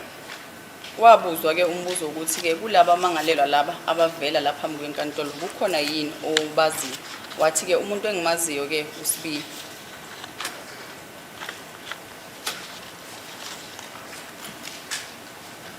Do you have any comment? Should I comment? Ngaphawu. ngoba ngicinisekisa vele ukuthi uzwana lento le ayikhuluma ngento atshenwe yona ukuthi akakhulume ngosibiya la ecourt. Like I said, that Uzwane was told to speak about Sibia here in court. Uzwana angeke makuthiwa mina ngiyamazi noma uyangazi afike athi ungibone ngo2014 kwendlule u15 u16 u17 u18 u19 u20 bese ethu yakhona ukungibona ngonyaka ka2020 la esidibana khona lapha abathi ngangosho khona amaphoyisa izandla nezinyawo ngingakaze ngibone izandla nezinyawo bese kwehluleka ukuthi ezofakaza emva kweminyaka emincane esephinde wangibona ngo2020 bese ephinde ehluleka uzongikhomba la eboxini ukuthi nangi lo Sibia lo engikhuluma ngayo. This person has indicated to this court that he saw me in 2014 and then went past 2015, 2016, 2017, 2018, 2019 and 2020 where he indicated to this court that he was able to see me when I was cuffed both on my wrist and feet. And then now he sees me in 2020, but when he comes to this court, he fails to point me out while I'm seated right here in court. Yes. Ukuthi angisakhumba ukuthi ufika ngamuphi unyaka la ecourt ngithi mina angeke uzwane efike ngo2015 2016 2017 2018 2019 emva kweminyaka o6 athi wakhona ukungibona ukuthi yimi lo mfana kaSibia bese kuthi emva kweminyaka mhlambe emibili noma emithathu 2021 2022 2023 makuthi ufike ngo2023 bese engakhona ukuthi angibone ukuthi nangi lo muntu lo engambona ngo2020 endaweni eso noma engambona ngo2014 endaweni eso uzwana wayitsheniwe ukuthi lapha khona umuntu onguSibia lapha ya ufika ukukhulume ngoSibia mina uzwana angimazi na uzwana kangazi okhomba ukuthi uzwana kangazi wakhuleka ukuthi angikhombe la ukuthi nangi lo muntu lo engikhuluma ngayo. What I meant, which the interpreter made an error in explaining this, is that Zwane said that he had seen me in 2014, then past 2016, 17, 18, 19, and 20, and then he says that he was able to point me out.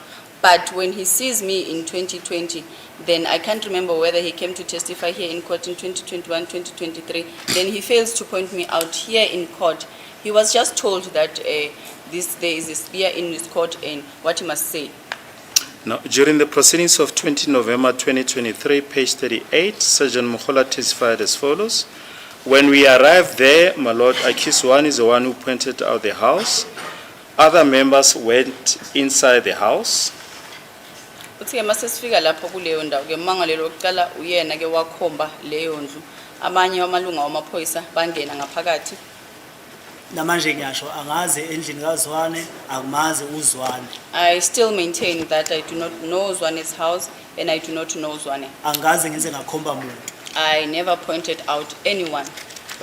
Are we going to take the normal short adjournment or are we proceeding? Fine, let's take it.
Yes, Mr. President. There's a court, please, my lord. Mr. Sibia, we were on page 38 of the proceedings of 20 November 2023.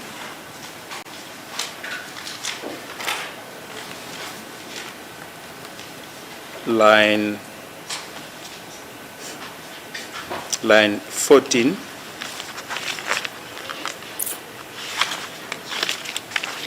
Where Sergeant Mokhola testified as follows.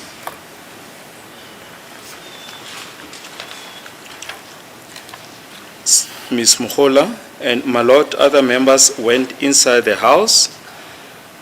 I remember, my lord, I also jumped in the Fortuner and sat next to Muzi, accused number 1. They came, my lord, they came out with Umkulu. Then the state asked him, if you say they, who are you referring to? He said, she answered, Sergeant Mukhani, Butelezi Sadiki, and at line 21, and my lord, when I jumped inside the vehicle, it was then Sergeant Mabena, myself, and Muzi. Then at line 24, Ms. Mokhola, they came out, my lord, with an old male, and he came out and stand next to the window. We proceed to page 39, where Muzi was sitting. Then line 3 of page 39, Ms. Mokhola, accused number 1, my lord, we were able to see Umkulu through the window while the window was still closed. I then asked Muzi if this was Umkulu that he was referring to, and he said, indeed, it was the one. Then at line 10, we then asked Sergeant Mokhola more or less what time it was, and she replied around 7. And at line 12, and my lord, as Umkulu was going back into the house with the other members immediately, when Muzi confirmed, I jumped out of the vehicle, and we then asked him to clarify who's Muzi. And Sergeant Mokhola at line 17 said it's accused 1. I then ran after them, my lord, and called out to Umkulu. Line 20, Sergeant Mokhola, and my lord, I introduced myself to Umkulu as a police officer and told Umkulu, my lord, that I will now place him under detention for the purpose of questioning him about his knowledge in the matter of Senzo Meyiwa. Saka 20 ke ku November kunyaka ka 2023 lapho ke kwakhulwa khona umbuzo uyena uConstable Mokhola uthi ke yebo Nkosi enkantolo ke amanye amalunga wethu noma ke ozakwethu abanye bangena ngaphakathi kwaleyo Fortuna nami ngangena uthi yebo my lord bengangihleli duzane naye ke uMuzi okuyena ke accused number 1 uthi ke befika then mase bangena mase bebuya babuya ke naye umuntu okuthiwa ke umkhulu uthi ke umshushisi umnumzane balo wambuza ukuthi ke mawuthi bona usho ubani wathi ngikhuluma ngoSergeant Mohane noButhelezi noSadiki and then uyachaza futhi ukuthi inkosi enkantolo uthi ke umkhulu uthi ngangena nami emotweni lapho khona uSergeant Mabena nami noMuzi uthi ke mabephuma lapho ke uthi baphuma ke nomlisa ke umuntu bisakabonakala ngathi umuntu okhulile beza ke bazomisa ke ewindini lemoto la besigibele khona lapho umuzi wayehlelele ngakhona uthi ke ngambuza mina umuzi lapho umangalelo oqala wayehlelele khona ekwazi ukuthi ambone umkhulu uthi ke ngambuza umuzi ukuthi uyena mkhulu lo okhuluma ngaye wathi yebo ke uyena ushushu wabuza ke ukuthi kwakuyinkathini mangabe kwenzeka konke lokuthi ke inkosi enkantolo kwakuyisikhathi sabo 7 ke yachaza ukuthi kanti futhi ke umkhulu waphinda ke wabuyela khona ngaphakathi endlini nabanye amanye amalunga wesiphoyisa kodwa ke ngokusheshsha ke ngase ngiyabalandela mina emveni kokuthi ke umuzi eqinisekisile ke ukuthi ke uyena umkhulu lo ngase ngiyehla ke mina ke emotweni ngabalandela uma ngifika lapho kuye umkhulu ngase ngiyazazisa ukuthi umkhulu ngiyiphoyisa mina kanti ke futhi ngamtshela nokuthi ke sengizongibeka ke ngaphansi kovaleleko lapho ngizomhloma khona ke nembuzo mayelana nokuthi wazini ke ngokubulawa kwaSenzo Meyiwa Senzo Robert Meyiwa namanje ngisasho lethe ekhulunywa ngomhula le ayikhuluma la ingamanga kaze mina ngize kube isikhathi sokuthi ngibone lo muntu abathi umkhulu asike isikhathi sokuthi ngize ngibe la okuhlala khona yena lo muntu okuthiwa umkhulu. I still insist and maintain that what Mkhulu has written here, it's all lies. I have never been to this Mkhulu's person's house. I don't know this Mkhulu person. Njengoba sengichazile kwenzakala indlela le ngichazile. And I have already explained as to how everything occurred, and it happened in the way that I've explained. Now, 2 days ago, when your counsel objected regarding the evidence of Mr. Zwane, we gave the background and we put the evidence on record. We'll revisit that at a later stage. But we wish to refer to page 26 of the proceedings of 4 September 2023 is the evidence of Mr. Lionel Robert Zwane.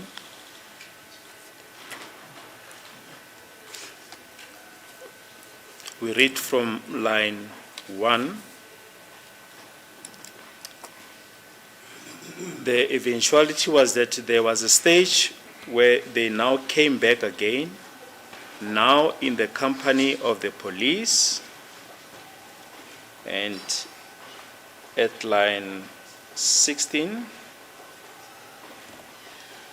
Mr. Zwane, no, actually it is the police that came and they impersonated themselves as patients or people that needed some consultation or some spiritual examining.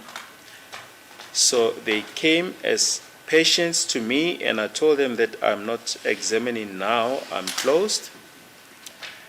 Now the police, and there were 2 police officers,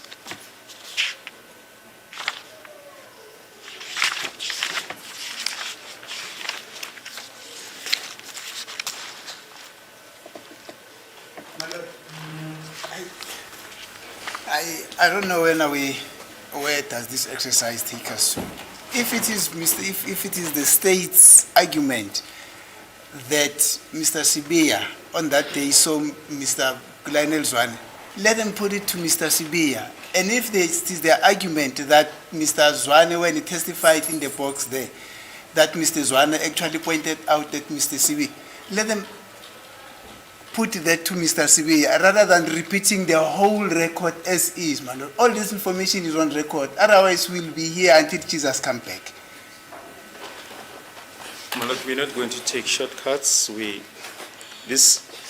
Sibiya denies that they were at the house of Mkhulu. It's important to put the details of what the witnesses are saying as to what happened at the house of Mr. Zwane. We, I can't tell the state how to proceed, as the court pleases. unfortunately. And we also want to show the similarities between the evidence of Sergeant Mohola and Mr. Zwane. Now, Mr. Sibia, we're on page 26. We've just read line 20 to you, where Mr. Zwane said, "I'm closed." Now the police, and there were 2 police officers, they came, and after they had left, not even 5 minutes had lapsed, then there was an entourage of vehicles that came there in the same, or rather there at my place. A lot of police, I mean a lot of vehicles. Now, there was this female police officer that shouted to me. We're proceeding to page 27, still on the 4th of September 2023.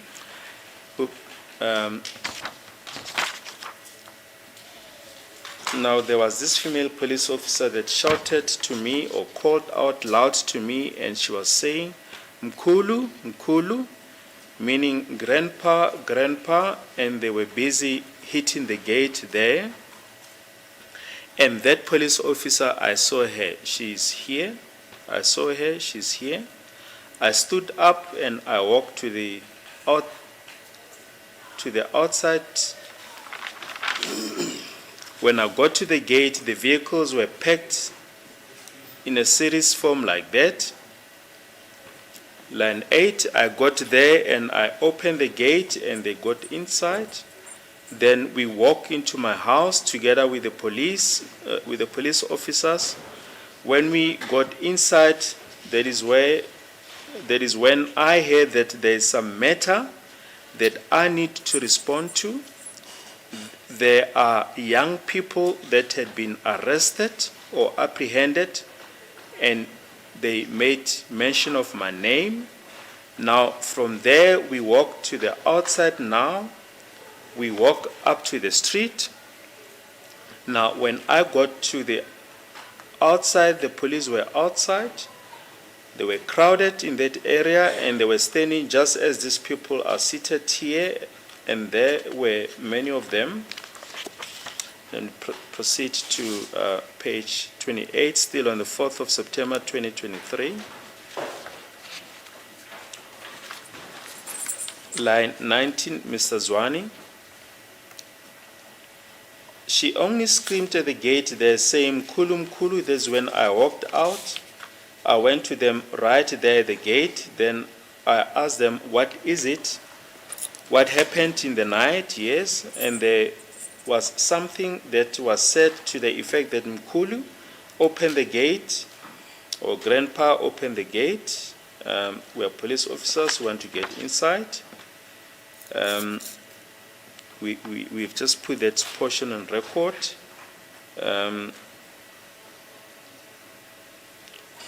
Page 29, from line 7. And they said that there are boys that are arrested, and they said these boys that were arrested, they indicated that you gave them something to go and do whatever they had gone to do.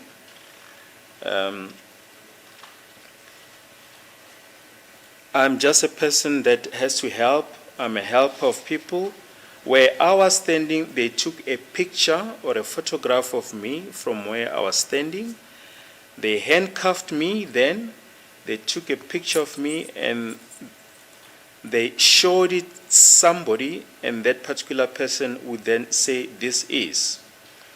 They handcuffed me after that particular person said, let me explain that. When I walked out of the house, I was not handcuffed. Now, they took pictures of me right there at the street, and then I was handcuffed at the street. And he then said, I eventually got to the police station while handcuffs. While still at the police station, maybe if it can just be interpreted. Manje ke la ubufakazi obathulwa uMnumzane Zwane khona la uhlolo ngomhla ka-4 kuSeptember wonyaka ke ka-2023 lapho ke ethi khona ke abazange baseza uthi cha ekugcineni ke bafika bezile kodwa ke kweza amaphoyisa azenza ngathi abantu ke noma ke kuyigulana abantu abafuna ke usizo abantu abafuna ukuhlolwa ngabatshela ke ukuthi ke angisahloli ke ngaleso sikhathi sengivalile bese maqeda lapho ke kwaba namaphoyisa amabili ke eza emva kwaloko sebehambile emveni kokuthi kwaloko ngabona ke sekugcwele ke imoto eziningi zamaphoyisa lapho ngihlala khona zilandelene uthi ke futhi kulawo maphoyisa ke kokukhona iphoyisa lomuntu wesifazane owaye wangibiza ke wathi mkhulu engibiza ke eshaya ke igate washo ke uthi ke ngambona ke ukuthi uyiphoyisa uthi ke wathi ke sesilana ngasukuma ke kulapho ngayoya khona ngaphandle ngafuna ukwazi ukuthi kwenzakalani mangifika lapha ngaphandle kwegate ngabona ke kunezimoto eziningi kakhulu zigcwele zilandelene noma zenze ke umjeje ngavula ke igate and then bese bangena ngaphakathi bahamba nami ngaphakathi endlini basho ukuthi ke bona bangamaphoyisa uthi sangena sonke ke endlini uthi ke wezwa ukuthi ke kukhona ke icala lapho kubandakanyeka khona ke abantu abasebasha lapho baboshiwe khona abaveze igama lami ukuthiwa ke ukuthi manje kumele ukuthi ke ngichaze kulokho sisaphumela ke ngaphandle saphumela saze safikela ke emgwaqweni ukuthi lapho mase sifika lapha emgwaqweni ngabona ukuthi kwakukhona izimoto ke ezigcwele impela noma ke eziningi kakhulu and then mangiceda lapho ke ngabona ke ukuthi futhi kukhona abanye abantu abahleli ke lapho mina ngakho abantu abaningi futhi ke khona uyachaza ke ukuthi la kule page elandelayo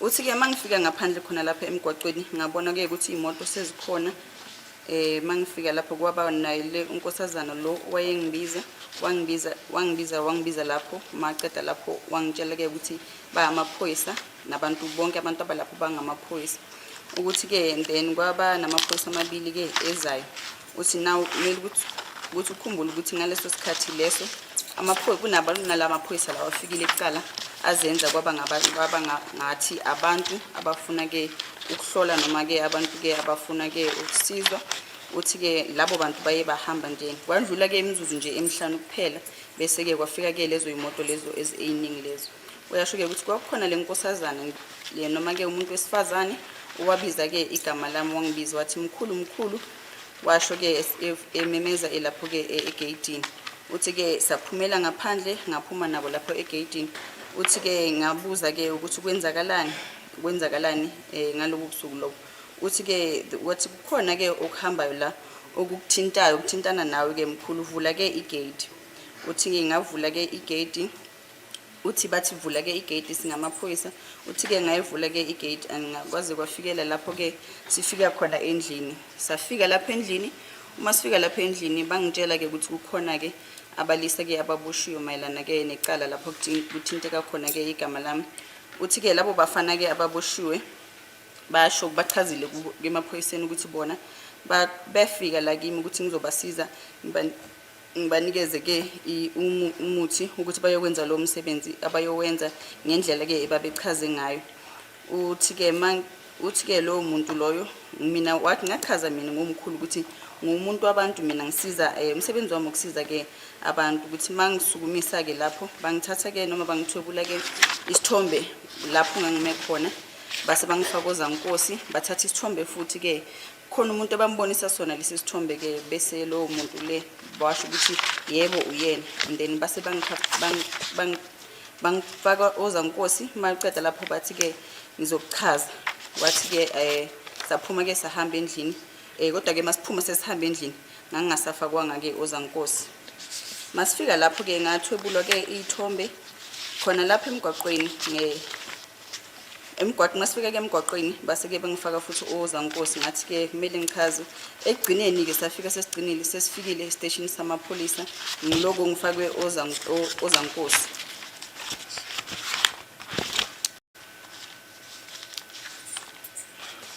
hayi mina ngazi lutho ngayo yonke lenkulumo lekhulunywa la mina ngoba ngisho ukuthi mina into eyenzakala ngalelanga ilokho engushoyo lokho angikwazi kungamanga lento le. I do not know anything that is written here. These are all lies, and I have explained what happened on the day in question. And mina lo zwana lo khuluma la angimazi naye akangazi. Ngicela nje ukumbona mayefika la eboxini. And this is one person that is speaking here in this document, or his evidence appears on this document. I don't know him. He also doesn't know me, and I first saw him when he was here in court.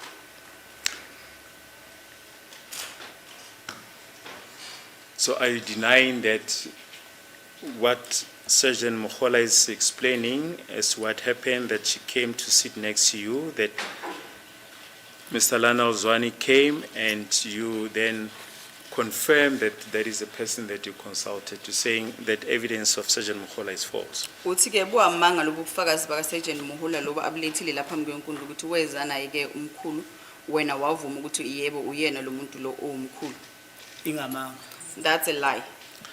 Now, continuing on page 40 of the proceedings of 20 November 2023, at line 9, Sergeant Mohola testified as follows. I informed him, that is now Mr. Zwani, I informed him that we will now take him to Johannesburg at our offices. Uthi ke ubuyakuqhubeka ubufakazi lapho uthi ke uSergeant Mohula wamtshela ke ukuthi sesizohamba nawe ke emahhovisini wethu eGoli. And we've referred you to the evidence of Mr. Zwani on 4th of September 2023, page 29, line 24, where he says, I eventually got to the police station while handcuffed. Lokho kushiwo ke uMohula uhambisana naloko ke okushiwa ke uyena uZwane lona ebufakazini bakhe bange-4 zakaSeptember kunyaka ka-2023 lapho athi khona ekugcineni ngagcina ngifikile ke station samaphoyisa lapho ke ngangifakwe khona uZankosi. Mina ngikhuluma mina into eyenzeka kimi ukuthi sasuka endaweni esosa endaweni esosa sasuka lapho saya endaweni eso. What I'm telling you here is that I'm explaining what happened. I'm explaining to you that we left from such a place to such and such a place. Right. We wish to refer you to the AVL of this vehicle, the Toyota Fortuner, exhibit MM3A. We've already referred to the time of 18:07:33 on the 31st of May 2020, which indicates that the ignition was switched off near Eritrea Street, Palm Ridge, Katlehong. Now, the AVL indicates that at 20:05, the vehicle started driving on the same day, which basically means that the vehicle was there for a period of 2 hours, from 18:07 until 20:05 and 8 seconds. Osike lokho sikubonisa khona ukuthi ke iAVL yale yamoto leya ke yeFortuna ebekukhulunywa ngayo iyaveza ukuthi ngalolo suku lelo imoto ke mayifika lapho ePalm Ridge yacishwa ngesikhathi saka 20:05 kufikela ke iqale ifike lapho ngo-18:07 8 seconds ke yahamba ngaye ke u-20:05 lokho kubonisa lokho ukuthi ke ibe lapho isikhathi esingaba amahora amabili. Ngalelo. I'm listening. Yes. Do you have any comment that the police were there with you for a period of about 2 hours at the house of Mr. Lana Zwani, the traditional healer? Uyavumelana nami yini mangithi ke amaphoyisa ahlala nawe ke isikhathi singaba amahora amabili khona lapho endlini kaLionel Zwane? Cha ngivumelani nawe. Ngishila ngathi ngangahambi ngeFortune. No, I disagree with you because I've indicated that I was not being driven in a Fortuner.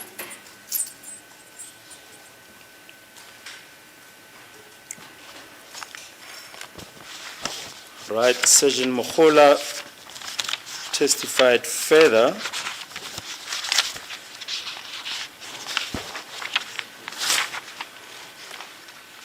as follows on page 40, proceedings of 20 November 2023,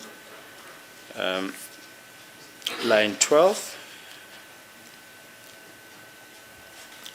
We have just quoted the passage wherein she testified that I informed him that we'll now take him to Johannesburg at our offices. And she says, testified as follows at line 12. In Provincial Head Office, my Lord, Detective Service in Ireton.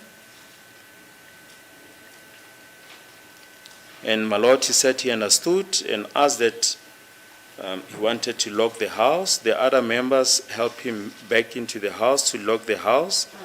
Then I went into the vehicle. I telephonically contacted Brigadier Gininda. Line 20, and said to him that I have found Umkhulu and we are on our way to the office, and he said we should meet him there in the office. And indeed we arrived at our office. I went with Umkhulu and Sergeant Mokhani, and continues on page 41, whereby we met Brigadier inside the office.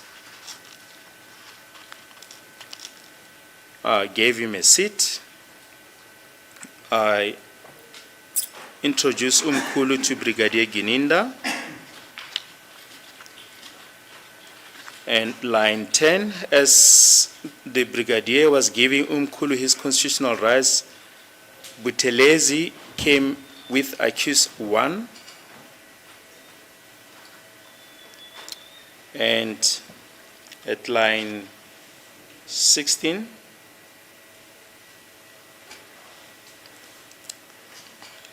Ms. Mukhola, yes, my Lord, Umkhulu made certain remarks which reveal that they know each other, but the Brigadier commanded the members to take Muzi back into the car so that he cannot be in the same office with him, as he wanted to question Umkhulu.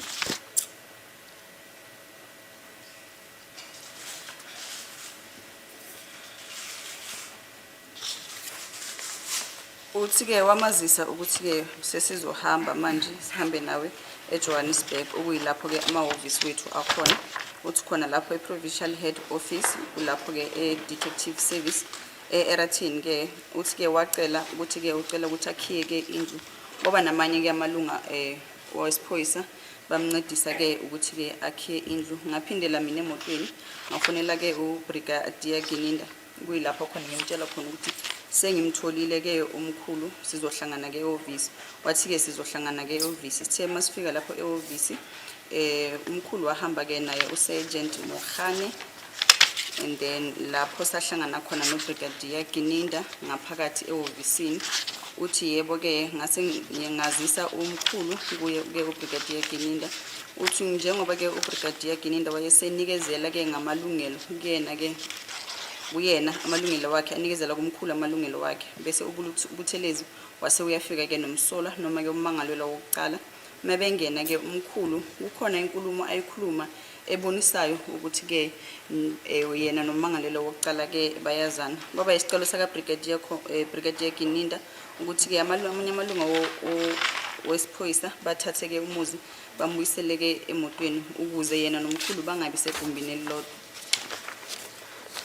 Ngiyaphinda futhi enkulumo le akazi ngize ngibonane noZwane ngimbona la ecourt. I repeat my statement that I have never seen Zwane. I only met him here in court. Lenkulumo le ingamanga mayifaka igama lami ngazange ngize nangelilodwa ilanga ngize ngimbone lo yamuntu. No, all this that is being said here, which includes my name, it's a lie. I have never seen a Mkhulu. And the AVL, Exhibit MM3A, indicate that this vehicle stopped near Guy Gibson Avenue, Ireton, Johannesburg South. The ignition was switched off at 20:05:08 on the 31st of May 2020. Kanti-ke ne-AVL yabonisa-ke ukuthi-ke le moto yaqishwa lapha ke duzane nase Gay Gibson endaweni ese Eratin eGoli noma ke Johannesburg. Uthi ke injini yaqishwa ngo-200508 ngawomhla ka-31 May 2020. So in short, Mr. Sibiya, it confirms that from Palm Ridge, the vehicle then proceeded to Araton, as Sergeant Mohola has just indicated, and Mr. To some extent, Mr. Zwane. Ngokufishane ke lokho kusho ukuthi ke imoto mayisuka lapha ePalm Ridge yaya ke endaweni yase Eratin njengoba ke umkhulu sekashilo naye uZwane sekaqinisekisile kulokho. Ngishilo ngathi akase ngize ngihambe ngefortune ngalila langa. I did indicate that I was never driven in a Fortuna on the day in question. And at page 29, 4 September 2023, line 24, Mr. Zwane testified as follows. I eventually got to the police station while handcuffed, and whilst at the police station, there I said the Sibiya young man who was coming from, the proximity could be from here, perhaps to the door, there, and I was asked, he was handcuffed and feet as well. I asked him, young man, what happened? That you know, inquiring from the Sibiya young man. Uyachaza ke kusukela ku page 29 uthi ke gcineni ngafike ke sengifikile lapha station samaphoyisa ngangifaka ke ozankosi kwathiwa ke uyena ke kwathi ke umuntu usibiya lo le ndoda lekuthiwa usibiya eyayivela ke mhlambe ngapha ngebanga elingaba mhlambe kusuka lapho beyachaza ukuthi la yena bekakhona njengoba fakazi ukufika lapha eminyango wayeke efakoza nkosi einyaweni nasezandleni ngambuza ukuthi indodana kwenze njani ngibuza ke yena lo sibiya lo. Were you handcuffed on the day as well and had leg irons as well? Beba fasilo zankosi ezandleni neinsimbi zasenyaweni ngalelo langa. Ngoba ngiyayiphinda futhi enkulumo akazange kuze kube nesikhathi engifasa ukuthi izandla neenyawo. I'm repeating this statement again that there was never a point in when I was handcuffed and also had leg irons. Angimazi ukuthi ukhuluma ngosibiya wakuphi ngosibiya bebangaka nje la emhlabeni. I do not know as to which Sibiya is he referring to because we have a lot of Sibiyas in this world. Now, line 9, Mr. Zwane says, this is the very person that I had a very close interaction with, that we were facing each other at a very closer proximity, and the others were just adjacent to where he was, just like these ones that are seated behind me here. But one is the very person that we had a face-to-face interaction with him. I could then tell that this is the Sibiya young man. Uthi ke yena ke ku page number 9 uthi ke uyena ke lo Sibiya mina ngikhuluma ngaye ngoba ke ngaba nengxoxo naye ke sasisondelene kakhulu futhi ke sasibhekelene ke mina naye uSibiya lo ngikhuluma ngaye sasisondelene kakhulu laba abanye babe semva kwami njengalaba echaza ibonisa ke njengalaba bebasemva kwakhe la enkantolo uthi ke uyena umuntu ke akhuluma naye aba nengxoxo naye ebhekene naye uyena lo uSibiya engikhuluma ngaye.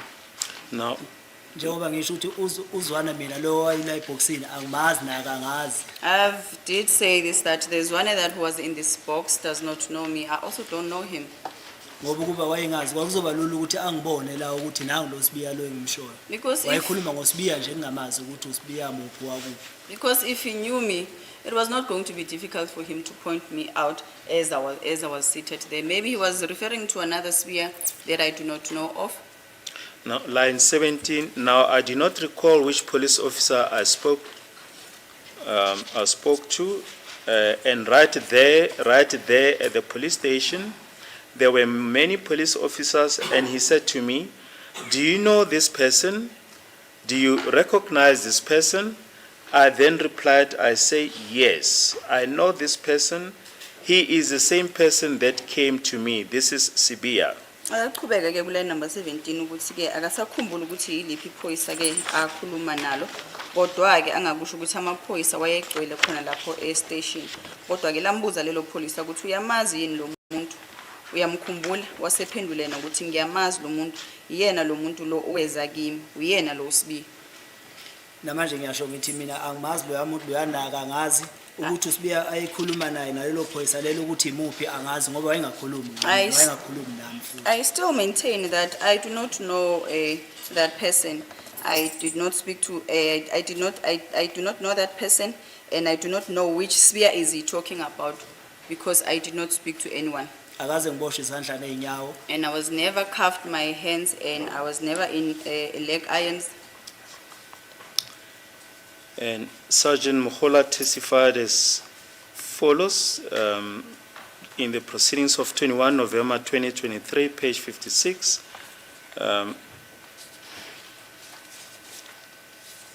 Line 14.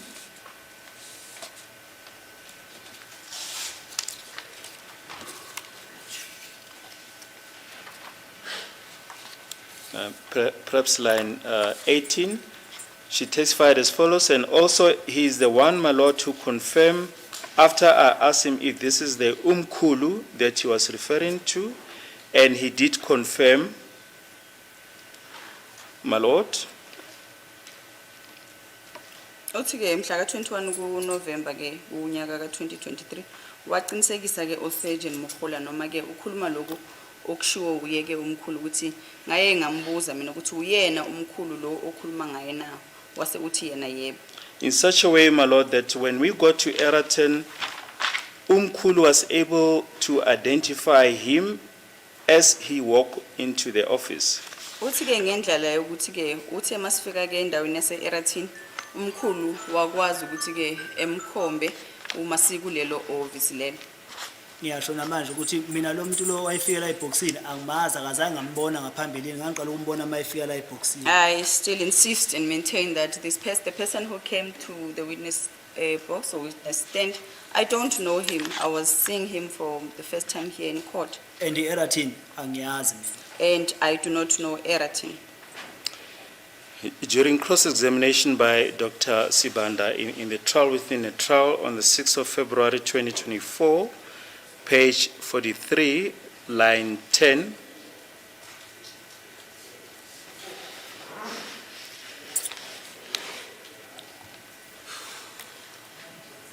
he put the following question to you, Dr. Sibanda. And he also testified before this court that the vehicle that you got into is a Toyota Fortuner. He's referring to the evidence of Sergeant Mohani. And your response, yes, I did say that. Then at line 20, Dr. Sibanda, were you inside this particular vehicle all the time? Then accused one, if I was taken or I will be taken at the police station, I will then be inside that particular vehicle that I'll be traveling in. Uthi ke uDokotela Sibanda wayekubuza ke imibuzo ngalenkathi ke trial within a trial lapho yekubuza ke khona ke ukuthi wawungaphakathi yini kwaleyo moto ekukhulunywa ngayo.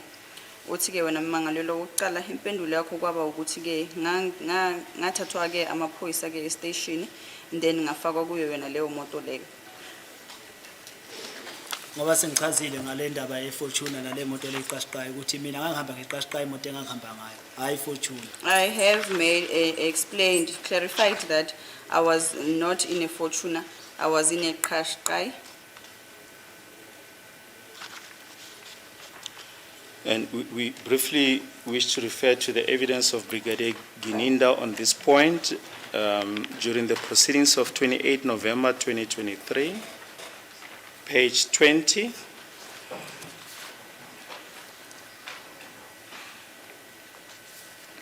Line 9, we put the following question to him. Yes, Brigadier, you can continue.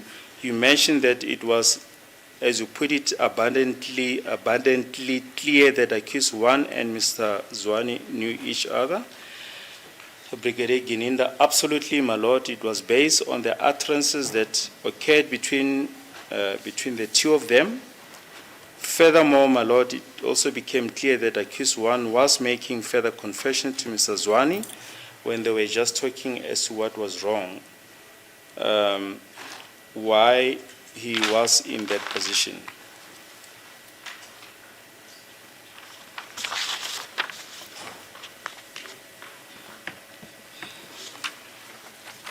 Uthi-ke makubuzwa-ke uBrigadier Gininda-ke ebuzwa umshushisi-ke imibuzo uthi-ke kwakusobala yini ukuthi-ke laba ababili bayazana. Impendulo yakaBrigadier Gininda ukuthi kwakusobala inkosi enkantolo ukuthi laba abanye bayazana ngaphakathi ngikusho lokho ngenkulumo eyabakhona phakathi kwakhe-ke ummangalelo wokuqala naye-ke umnumzane Zwane. Futhi kwabonakala ngathi kukhona udaba-ke ummangalelo wokuqala ebese lixoxa naye-ke umnumzane Zwane njengoba-ke ukuthi kwenzakalani ukuthi why ezithole ekuleso simo leso. Namanje ngiyasho ukuthi le nkulumo lekhulunywa uGininda ayilona iqiniso. Mina loya muntu loyana angimazi naye akangazi. And ubufakazi bukhona la enkantolo kwathiwa makuthiwa akakhomba uSibiya amaziyo laphaya akaze eze ngibone uSibiya amaziyo. I still maintain that I do not know the statement made by Gininda, and he was also asked, I'm referring to the witness, he was also asked to point at this Sibiya. He could not point me out while I was seated there. Then, on 28 November 2023, page 22, line 5, Brigadier Gininda says, my lord, thereafter I asked the said members to remove accused one so that I can carry on with further interviews with the traditional healer, Mr. Zwane. Uthi-ke uBrigadier Gininda ngafaka-ke isicelo sokuthi-ke makathathu-ke ummangalelo wokuqala abuyisele aphindiselwe-ke emotweni ngizokwazi ukuthi ngiqhubeke ngihlome-ke uZwane ngemibuzo. Oba ngisho namanje ukhuluma into engekho uGininda. Mina namanje ngiyasho lo muntu lo ngiqala ukumbona mayefika la eboxini angazange ngaze kwaba khona isikhathi ekwenzeka kusonke lethi show uGininda. There's no such a thing that Gininda is saying here because I'm still maintaining that I do not know this person. After our discussion, my lord, it became clear that one can utilize him by obtaining a statement. I therefore requested my colleague, that is the head of the anti-corruption unit in Germiston, Colonel Mohlami, to assist me in taking the statement from Mr. Zwane. My lord, he agreed. I then requested the members to take Mr. Zwane to the colonel in Germiston, DPCI, and thereafter take him home after such statement has been taken. Ngabona-ke ukuthi emveni kokuthi-ke ngimbuze leyo mbuzo-ke uZwane ngabona ukuthi sekuyisikhathi esifanele-ke manje ukuthi ngingakwazi ukuthi ngithathe-ke istatement sakhe ngase ngenza-ke isicelo-ke ukuthi makahanjiswe eGermiston lapho ku-anti-corruption unit yethu ikhona yena-ke uConstable Mohlame ukuthi-ke athathe uZwane amuse ku-DPCI ukuthi-ke ayohlonywa ngembuzo noma-ke ayobhalisa-ke istatement sakhe maceda-ke ayiswe ekhaya. Lalela. I'm listening. And Brigadier Gininda, indeed, my lord, such a statement was taken, and I know because then it was brought to my attention. That is, Colonel Mohlami first informed me that he's done, and the statement was brought to me. And insofar as accused one is concerned, I do know that he was eventually detained back at Villeria SAPS after the taking of the statement. Uthi-ke ngawathathwa-ke yena umnumzane Zwane wayiswa khona lapho-ke endaweni yaseGermiston ayobhalisa-ke istatement kuye-ke uConstable Mohlame wangazisa-ke ukuthi sekasithathile leso statement kanti-ke futhi sagcina silethiwe kumina leso statement.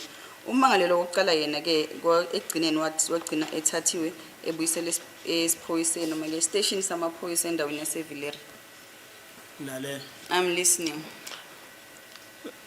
Then the evidence of Sergeant Mohola on 20 November 2023, page 42, line 9, is to the following effect. Oh, Miss- bengithi usaqhubeka indaba kaGininda safunda wona. Angazi lutho ngayonke lethe show uGininda mina. I thought that we were going ahead reading Gininda's testimony, but I do not know anything of what Gininda is saying. Then Ms. Mohola, thereafter, my lord, after the brigadier indicated he has arranged a statement to be taken from Umkhulu, we had to take Umkhulu to DPCI offices in Germiston. Uthi-ke emveni kokuthi-ke sazise-ke uBrigadier Ginende sazise-ke ukuthi uhleliwe-ke ukuthi makuthathwe uMzwane athathwe ayiswe-ke DPCI endaweni yaseJimistini. Uthi-ke baye bamthatha and said that I should hand over Umkhulu to Colonel Muhlami, and indeed, my lord, I left with the members to Jamestown DPCI offices. Uthi-ke nganikezwe-ke umyalelo uye-ke uBrigadier Ginende ukuthi-ke uConstable Muhlami ngimnikezele-ke kuye-ke umkhulu. Sase siyahamba-ke nozakwethu silibangise eJimistini. And my lord, when I got there, I handed over Mr. Lionel Robert Zwane to Colonel Muhlami, and I went out and waited in the vehicle with other members. And after the statement was taken, Umkhulu was taken back to his place of residence, and we proceeded to Tembisa South Police Station. Emveni kwalokho-ke inkosi enkantolo samthatha-ke yena uLionel Robert Zwane samnikezela-ke kuye-ke uConstable Muhlami okuyena-ke wathatha-ke istatement sakhe salinda-ke emotweni nozakwethu. Uma-ke sebeqedile-ke ukuthatha-ke istatement sase samthatha-ke mkhulu simbuyisela lapho ehlala khona thina saqhuba-ke saya-ke eThembisa.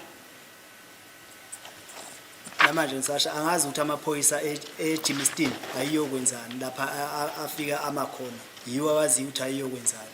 Like I said, that I do not know what the police officers went to go do at Jimistine, so they would know why they went there.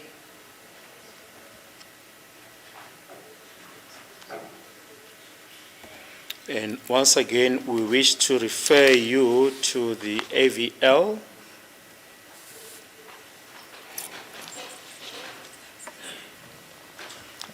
which indicate that on the 31st of May 2020,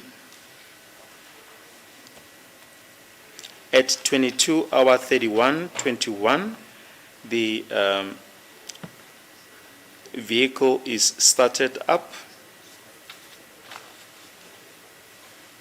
Kuyavela-ke ebufakazini obuvezwa yi-AVL ukuthi mhla ka-31 kuMeyi kunyaka 2020 ngesikhathi saka 22:31:21 imoto yaseke iyastatiwa. We've indicated to you that the engine was switched off near Guy Gibson Avenue, Ayrton, Johannesburg South at 20:05:08. Njengoba-ke besichazile ekuqaleni ukuthi imoto yacishwa-ke endaweni eduzane nasendaweni yase-Guy Gibson ngesikhathi saka 20:05:08. So it was at Ayrton from 20:05:08 until 22:031:21. Lokho kusho ukuthi-ke imoto lena yayise endaweni yase-Ayrton ngaso isikhathi saka 20:05:08 ukufikela-ke isikhathi saka 22:31:21. So in other words, the vehicle was at Ayrton for about 2 hours and 30 minutes. Kusho lokho kusho ukuthi-ke imoto lena yayimile lapha endaweni yase-Ayrton amahora amabili nemizuzu-ke ngamashumi amathathu. Ngilalele ngishilo ngathi ngangekho kuyifortune. I'm listening, and I did say that I was not in the Fortuna. And on the same day, 31 May 2020, at 22:35:55, it shows that the vehicle is driving. Iyabonisa futhi-ke imoto ukuthi yastatiwe ngesikhathi saka 22:55:05 khona ngalelo langa 31:05 zaka May unyaka ka 2020. And at 22:48:15, it's near Long Street, Germiston. Siyabonisa-ke ukuthi ngesikhathi saka 22:48:15 isendaweni yaseJimistini estrade kuthiwa i-Long Street. At 22:49:20, it's near Mayor Street, Germiston. Uthi-ke ngo 22:49 iseduzane ikhona lapha eJimistini eMayor Street. Ngilalele. I'm listening. Then at 22:51:40, the engine is switched off and the vehicle is near Victoria Street, Germiston. Uthi-ke ngosikhathi saka 22:51:40 iyacishwa-ke imoto ilapha-ke ku Victoria Street khona lapha eJimistini. Ngale. I'm listening. So once again, the AVL records confirm that the vehicle, as Sergeant Mohola and Brigadier Ginina testified, that it went to DPCI offices for Colonel Mohlami to take down the statement of Mr. Lionel Robert Zwane. I-AVL lena iqinisekisa ke lokho kushiwo ke uyena uMokhula ukuthi ke uBrigadier Gininda wabacela ukuthi bathathe ke uZwane bamthathe bamise lapha ke eDPCI. Ngale. I'm listening. Do you have any comment? Ukhona ukuphawula ungathanda ukukwenza? Akukho engakuphawula ngokuhamba kweFortuna. Ngishilo naseqala ukuthi iFortuna ngeke ngikhulume ngokuhamba kwayo, ngeke ngikho kweFortuna. I do not have any comment with regards to the said Fortuna. I did say that I was not in the Fortuna.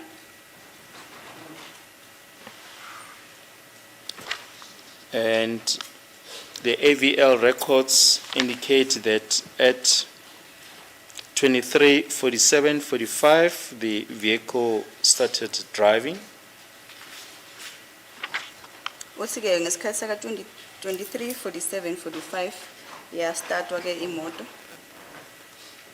Ngale. I'm listening. So it was there at Germiston from 22:51:40 until 23:47. Imoto lekusho ukuthi yayilapha ke endaweni yaseJimmiston kusukela ngesikhathi saka 22:51:40 kufikela ke ngesikhathi saka 23:47:45. Approximately an hour. Kungaba yihora mhlawumbe phansi noma ngaphezulu kwehora. Ngale ngishilo ngathi ngekho kweFortuna. I'm listening, however I did say that I was not inside the Fortuna. And as indicated, this was during the time when the statement of Mr. Lionel Robert Zwane was taken down by Colonel Mohlami of Germiston DPCI. Leso sikhathi ke le moto yayimile lapho ke ingaleso sikhathi kuthathwa ke statement sakazwane lapha ke eDPCI. No sithathwa ke uyena Constable Mhlami. Ngale. I'm listening. Do you have any comment? Khona ungathanda ukuphawula? Angazi lutho nguthatha statement, angazi lutho ukuthi wakwenziwani lapha eJimmiston. I know nothing about a statement being taken, and I know nothing about what was happening in Germiston. Thank you. As indicated to you, we've already put the background to the evidence of Mr. Zwane when your counsel made an objection. And we referred to the evidence of Mr. Zwane on the 4th of September 2023, page 22. And we're not going to quote extensively as we've already done, but just suffice to mention that on the 22nd of page 22, proceedings of 4 September 2023, line 7, Mr. Zwane says, now when I first met with Sibia, they came to me in the company of 3, and the person that I interacted with was Sibia, and there were people who were looking for work. And page 23, he says he's charged for consultation. This witness has been confronted with that evidence or with those suppositions. He has already alluded to them. Yes.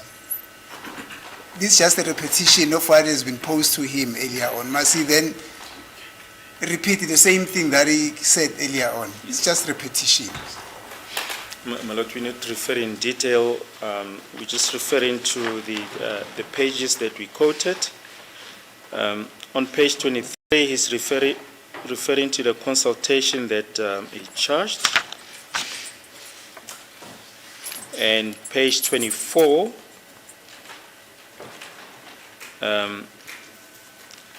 says you're looking for some work. Then on page 24, he says after 2 to 3 days, he came back, and that he mentioned on that occasion when he came back He said that they had gone to search for work, and there's someone that had sustained some injury there. And on page 25, he said, testify that he gave some, or he conducted ritual cleansing.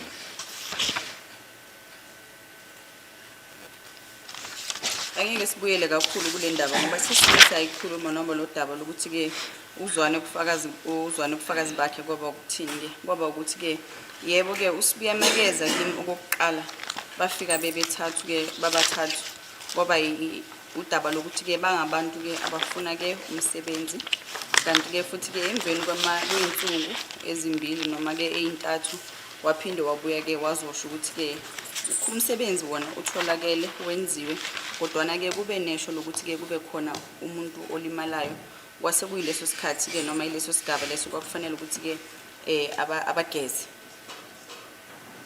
Ngiyaphinda futhi angazi lutho ngozwana uzwana ngangiqala ukumbona mayefika la eboxini akangazi akumazi. I'm repeating again saying that I do not know this Zwane person.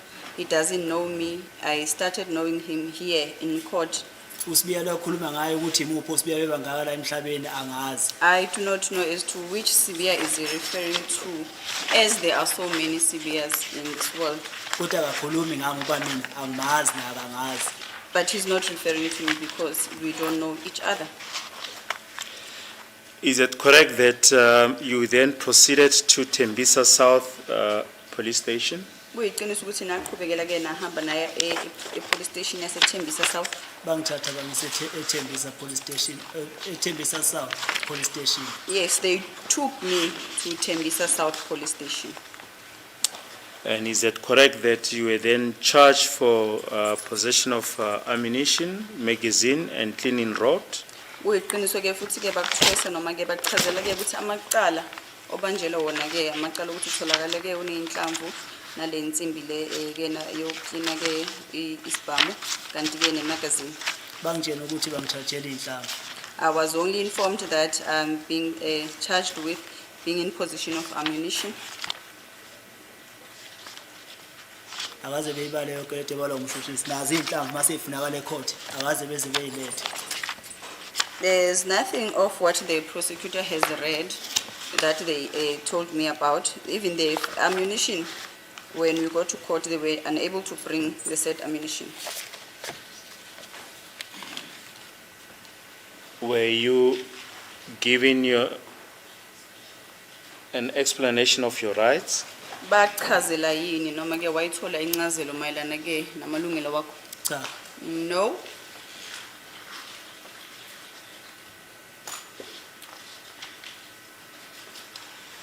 There's an exhibit that has been handed up in this court, exhibit TT in brackets 2.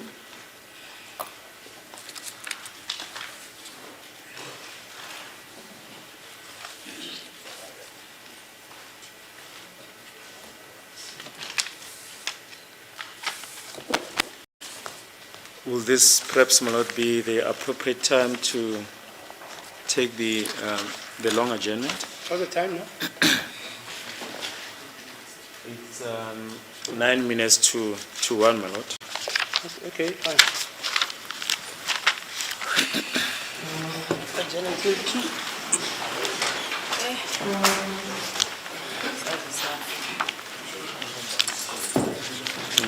Hugo.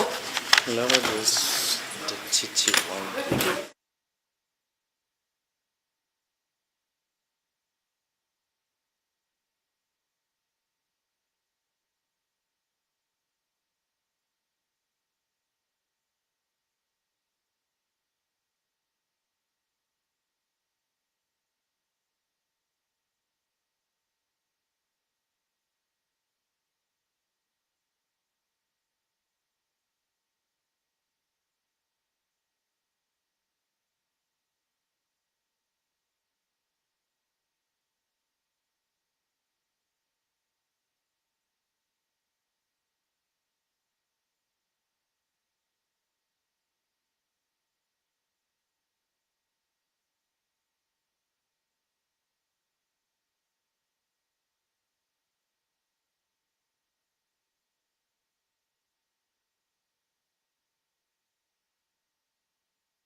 Yes, Mr. Barui.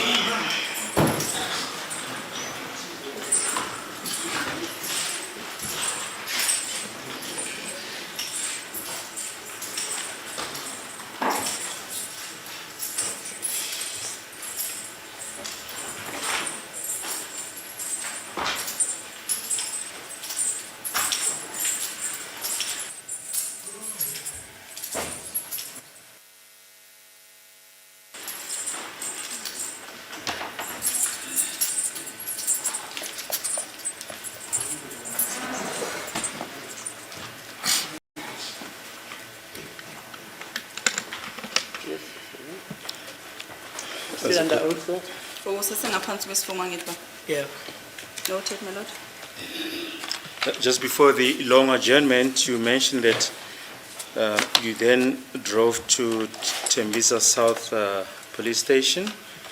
The AVL indicate that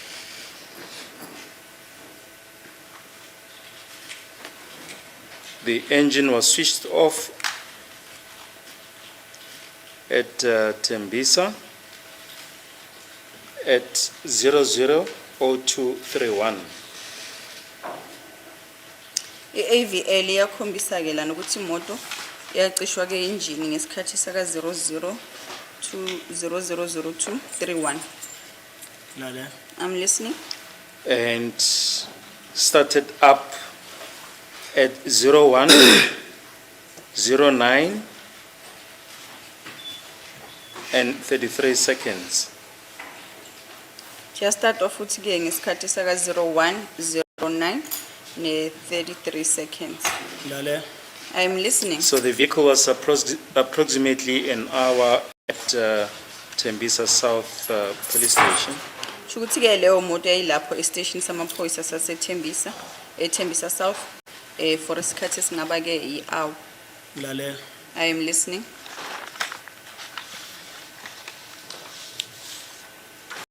Now, you've mentioned that you were charged for possession of ammunition, is that correct? Uthe wena ke babekutshela ukuthi ke uthweswa icala leli lokutholakala uneyinhlamvu. Basho kanjalo. That was what was said. Were you given your notice of rights in terms of the Constitution? Ngokuya ngomthetho sekelo wethu wanikezwa yini amalungelo akho? Uthe cha. I said no. I just want to show you a document which serves as Exhibit TT in brackets 2 before this court. It says notice of rights in terms of the Constitution. Paragraph 1, you are hereby detained for the following reasons: possession of illegal ammunition,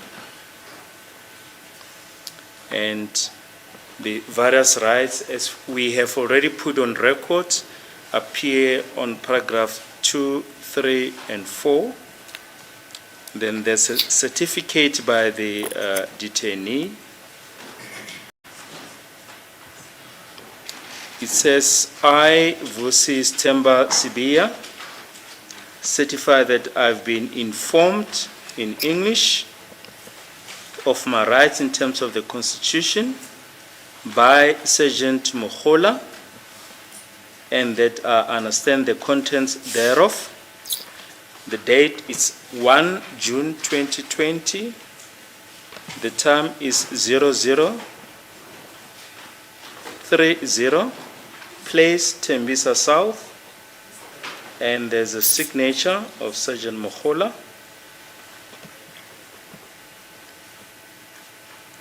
And next to it, there's a signature. Ke le lobu ophambi kwakho manje ukufaka isithithi ngawuphakathi kwama-bracket 2, then yasho ke ukuthi amalungelo womuntu la. Kuyabhala ukuthi lo muntu lo uthweswa ke icala lokutholakala neyinhlamvu ngokungekho ke emthethweni, njengoba ke lezi lamalungelo lawo amanye bese siwachazile noma sike sawathinta ke ngoloba obunye ubufakazi obudlulile. Manje ke sesiya kule la i-certificate le salo muntu lo onikezelwe amalungelo. Ibhala ukuthi mina Vusis Temba Sibia ngiyavuma noma ngiyaqinisekisa ukuthi ke ngichazelwe amalungelo wami ngesingisi ngichazelwa uyena ke uSergeant Mohula kanti ke futhi ngiyakuzwisisa konke ke lokwangichazele khona idate ithi mhla ka 20 unyaka ka 2020 ngoJune nge1 isikhathi u0030 eThembisa South then bese wasayina ke phansi lapho ubuhulu eceleni kwalawo umhulu asayine khona une signature futhi nalapho. What is your comment? Ungaphawula uthini? Lento le engiyibona la ngoba ngisho ngithi mina angiyazi akaze ngize ngitshena ngamalungelo ami. Okwesibili mina angisiyena uvusi angazi ngibe negama lovusi nje empilweni yami. Shuthi lo muntu lo okhuluma la ngovusi isithemba sibi akakhulumi ngami. I've explained that I was never, my rights were never explained to me, and I see on this document is written Vusi Sithemba Sibiya. I do not have a name or Vusi. I have never had that name as Vusi. But except for that name, the rest of the names and surname are yours, is it correct? Ngaphandle ke kwalo Vusi, igama elilandelayo lesibili nesibongo, igama lakho nesibongo sakho. Isibongo esakithi igama lifana nelami leli lithi vusi makuthiwa nje vusi angeke kusaba yimi mawuthi vusi noma ungasho amagama lafana nawami akusimi abakhona ovusi osithemba sibi kodwa mawuthi vusi awusakhulumi ngami. This is Sibiya is my surname. However, if you were to mention Vusi before my name and my surname, that would be a total different story. There are other Vusis around. So if you were to start with this Vusi and say something, mention another name, that would not be me. Bakhona osithemba sibiya abanye. There are other Thembas Sibiya, which is not myself. There's a signature there. What is your comment regarding that signature? Upawula uthini ke ngale signature yona? Isignature ngeyami umuntu mayifika iphoyisa lithi angisayini ngiyasayina ukuthi ngisayina ini alingichazelanga ukuthi yini ngiyisayinelayo. This is my signature, and when a police officer comes to me and says sign, I do sign, even though it was not explained to me why was I signing. But the signature certifies that your rights have been explained to you. Kodwa ke le signature le ichaza noma iqinisekisa ukuthi ke amalungelo wakho uchazele. Cha, ayiqinisekisi lokho. No, it does not confirm that. Was a copy of this document, Exhibit TT2, handed to you there at Tembisa South Police Station? Copy lapha eThembisa South lala malungelo. Cha. No. You can see the serial number there is 1394878. Serial number le bhaliwe la it's R1394878. Ngiyayibona. I can see that. Yes. Now, the AVL indicates that, as we've done, already put it to at 010933, the vehicle is up. Njengoba bese ngichazile ukuthi AVL ke iyabonisa ukuthi ke ngo010933 seconds imoto ke iyastartwa futhi. Lalela. I'm listening. Is that more or less the time at which you left the police station? Mhlambe ngabe isona yini isikhathi lesi enasuku ngaso lapha police station? Angazi ngishilo athi washakaze ngibe nalo. I don't know. I did say that I did not have my watch. And bengahambi ngefortune. And I was not driving in a Fortuna.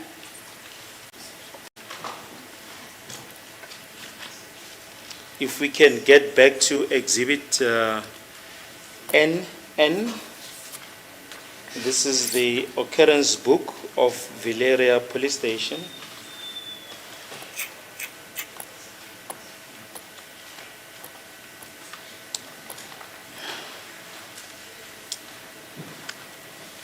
On Monday, the 1st of June 2020, it's serial number 2213/05. The time is 0145. It says investigation back. You'll recall that the previous entry was on 31 May 2020 at 11:30, investigation out. Now on 1 June 2020 at 01:45, it says investigation back, Sergeant Mohani from National Cold Case Investigating Unit with one male, Muzi Stemba Sibia, the SAP 40 number 156/5/2020, and the SAP 14A, the Notice of Rights R508-6208, that's Exhibit TT1, J50 warrant of arrest without injuries correctly received.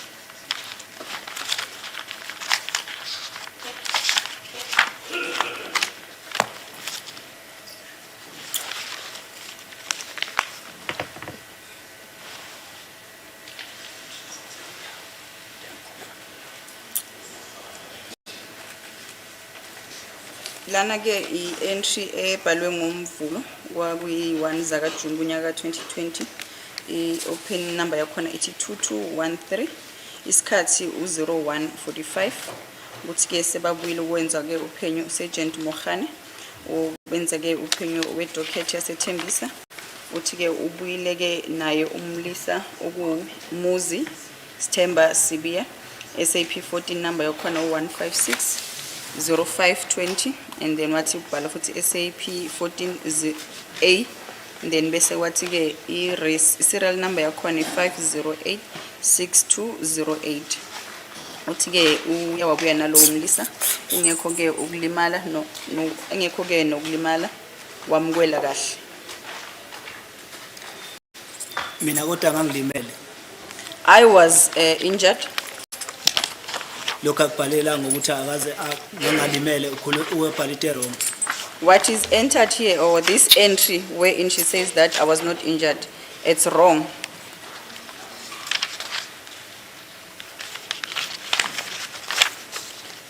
Yes. Then at 0150, serial number 6, said suspect charge Sergeant Mohani with one male for dealing in drugs, Muzi Stemba Sibia, the SAP 14 number 156/5/2020, and it gives the SAP 14A number as well as the CAS number 2173/2019, Tembisa, correctly charged. Ngo 0150 ke ku serial number 6 lapho ke uSergeant Mohale khona esho khona ke ukuthi unomlisa ke okuyigama lakhe kuMuzi Stemba Sibia othweswe ke icala lokushushumbisa ngezidakamizwa. iSAP 14 number yakhe i-156/05/2020, kanti iSAP 14 yakhe ivela ngaphansi kwe-serial number R508-6206. Uye wathweswa ke lelo cala lelo ngokufanele. I-CAS number yakhona ithi 21703/2019.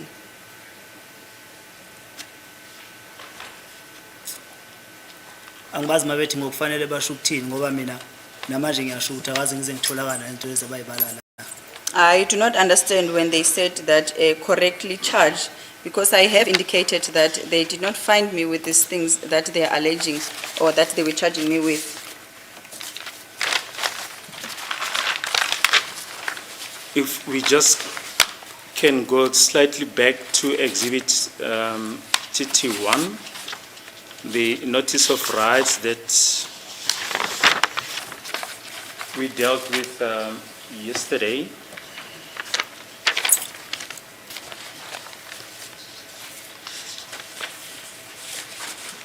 You did admit that those are your details, your signature. Your version there is that the rights were not explained to you, is that correct? Ku-TT1 uvumela ukuthi yebo le imininingwane yakho wavuma nokuthi le signature yakho kodwa ke wathi wena uyanqaba ukuthi ke baye bakufundela amalungelo wathi ke awufundelwanga amalungelo wakho. into engiyaziyo la i-signature le eyami imininingwana le ebhaliwe la uthi ayibhalwa ubani angazi. The only thing I know here in this document, it's my signature, and the information written or completed in this document, I do not know. Akaze beze bengifundela amalungelo. And my rights were never read to me. And yesterday you said you were not given a copy of that exhibit TT1. And uthe izolo ke abazange bakunikeza icopy lalo bufakazi lo. Abakazi baze banginikeza. No, I was never given this copy. We just wish to refer you to your evidence in the trial within the trial on the 7th of February 2024, page 47, during cross-examination by Dr. Sibanda. Says from line 1, I want to show you a document, then your response, line 2, yes. Then Dr. Sibanda, do you recognize that document? Then accused 1, yes, I do recognize it. Then you say, I do not know the name of this document. Then Dr. Sibanda says, that is a notice of rights. Then Dr. Sibanda asks you, when were you given that document for the first time? And your response at line 11, I was given in Valeria. However, there is no one who had explained to me that what was written here, as I'm not conversant in English. And Dr. Sibanda, you said you were given this document in Valeria on the 31st. Accused, I would not be able to comment on the date, but I was given this document when I was booked from Soweto. Is that what, do you confirm that is what you said in your, during cross-examination in the trial within a trial? Ngiyalinkathi ke ku trial within a trial lapho ke uDokotela Sibande bekubuza khona ke imibuzo ngokumhla ka7 kuFebruary kunyaka ka2024 lapho yakubuza khona ke ukuthi uyalazi ke le paper eliphambi kwakho wase wena uthi uyalazi kodwa awulazi ukuthi libizwa ukuthini uthi ke walinikezwa bayikunikeza na icopy yale paper eValeria. Then makuthi bakunikeza kunini wathi wena ke angisakhumbuli usuku kodwa ngiyakhumbula ukuthi ke banginikeza ngalesikhathi lesi bangibhuka kiwa ke eDeep Kloof kodwa ke abazange bangifundele lona ukuthi ubhala ukuthini kulona.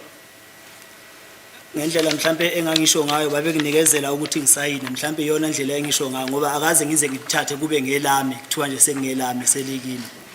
My explanation in saying that yes, they gave me this document, I was referring to them giving me this document for me to sign, but I'd never received this document to keep it as mine.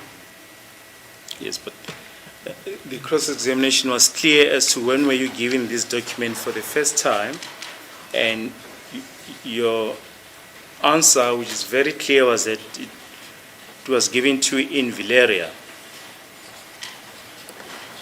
Umbuzo waqonda ngokuthi kokuqala kwakunini uma unikeza ke leli phepha wathi wena ke wanikezwa leli phepha eValeria. Ngiyavuma ukuthi okokuqala mabe nginikeza futhi nganikezwe eValeria ukuthi ngisayine ngoba ngiyasho ukuthi vele ushuthi uqala kwami ukusayina ngiqala ngokusayina leli yaseValeria. Ilona phepha lokuqala engalisayina babe nginikela ukuthi ngisayine. I confirm that this document was given to me at Valeria at first for me to sign. Yesterday, when we were going through Exhibit FF, the preamble to the confession before Lieutenant Colonel Mboto, we asked you if Lieutenant Colonel asked you about your level of education. You then said he did not ask you. If he asked you, you'd have told him that you went up to matric. Is that correct? Uye wabuza ke umshushisi uma ngabe sikhuluma ngelofakazi lo exhibit FF lokho kuthiwa ke istatement ke owasibhalisa kuMbotho. Uthe umshushisi mayekubeka lo daba ukuthi ke wakubuza yini uMbotho ukuthi ugcine kabani esikolweni. wena wathakazanga kubuza ngoba uma ngabe bekakubuzile bozomazisa ukuthi wena ugcine kamatikuletsheni. Yebo akaze ngibuze. No, he never asked me. Yes, and you say you went up to matric, Wena uthi ugcine kamatikuletsheni esikoleni. Yes. and we showed you that exhibit from NetBank, your bank statement and the opening documents, exhibit E5, wherein you requested or indicated that the language of communication between you and the bank should be in English. Do you remember that? Uyakhumbula ke ukuthi kwalethwa bekulethwela istatement ke sase Nedbank lapho bovula khona ke iaccount lapho oye wakhetha khona ke ukuthi ilimi elizosetshenziswa mawukhuluma nabantu basebank noma mawukhuluma nebank kuzoba isingisi kwakuyilimi olikhethile lelo uyayikhumbula leyo ndaba. Mangiwithdraw ngisebenzisa isilungu. When I make a withdrawal I will do it in English. Mangikhuluma nomuntu wasebheke sikhuluma isiZulu. When I'll be consulting with a consultant in the bank, we'll speak in Zulu. So you say when you transact, you use English. Mawukhipha ke imali usebenzisa isilungu. Yeah, Yes. So you are conversant in English. Manje ke uyasazi isingisi? angisazi. No, not very well. Chazi lathi isilungu ngiyasazi kodwa hayi ukuthi isilungu ngisazi kahle hle. I did explain that I do know English. However, I clarified that I do not know English very well or that well. Njengoba la ecourt kwathiwa yini engizoyikhuluma noma yiluphi ulimi engizounderstand kangcono ngathi isiZulu. Kwalethwa ukuthi ngibe notolika ozothatha isiZulu asise esilungwini ethatha isilungu esise esiZulwini. Which is the reason why when I was asked here in court as to which language I preferred for the court proceedings, I indicated that I will be using isiZulu. Then that's when an interpreter was appointed to come and translate from Zulu to English. Yes, but you can communicate in English. That is Kodwa the ke uyakwazi ukuthi ke ukhulume ngesingisi. Kunezinto ezisimple ukudraw. Shuthi mawufaka ikhadi likhuluma isilungu lesi esisimple sokuthi uyadraw uyazi ukuthi mawuthi uyadraw wenzani.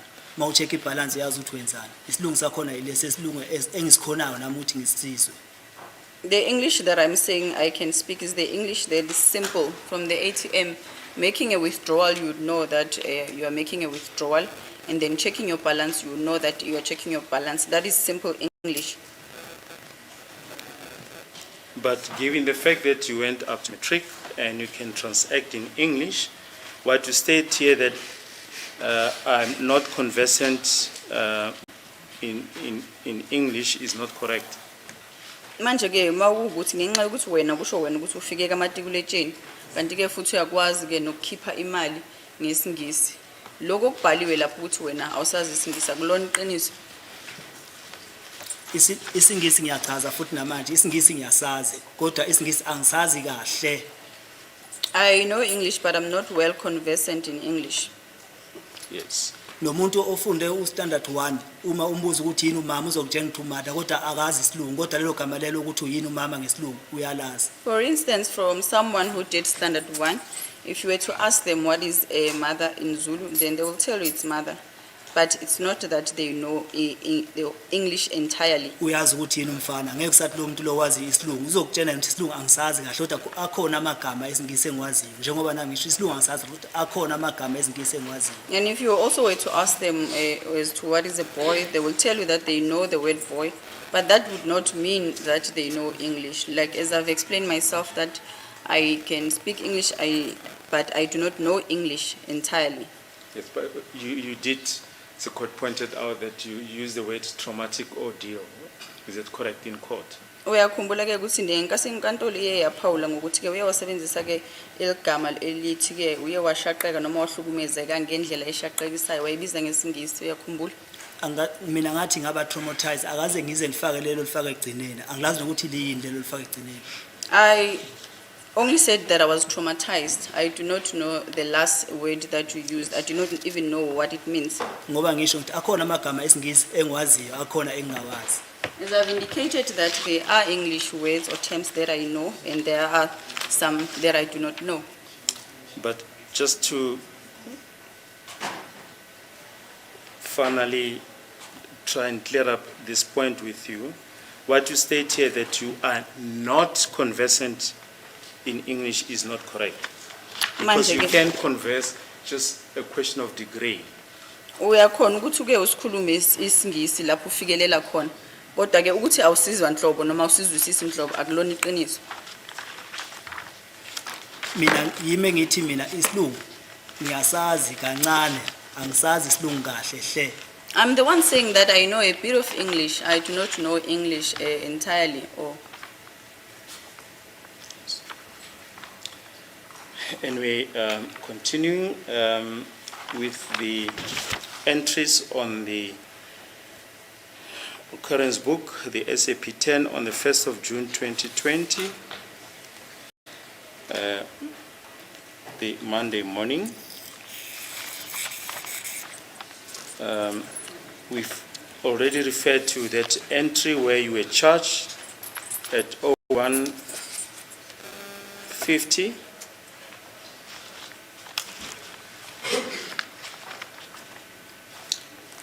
The next entry, as far as you are concerned, it's later that morning, on the 1st of June 2020.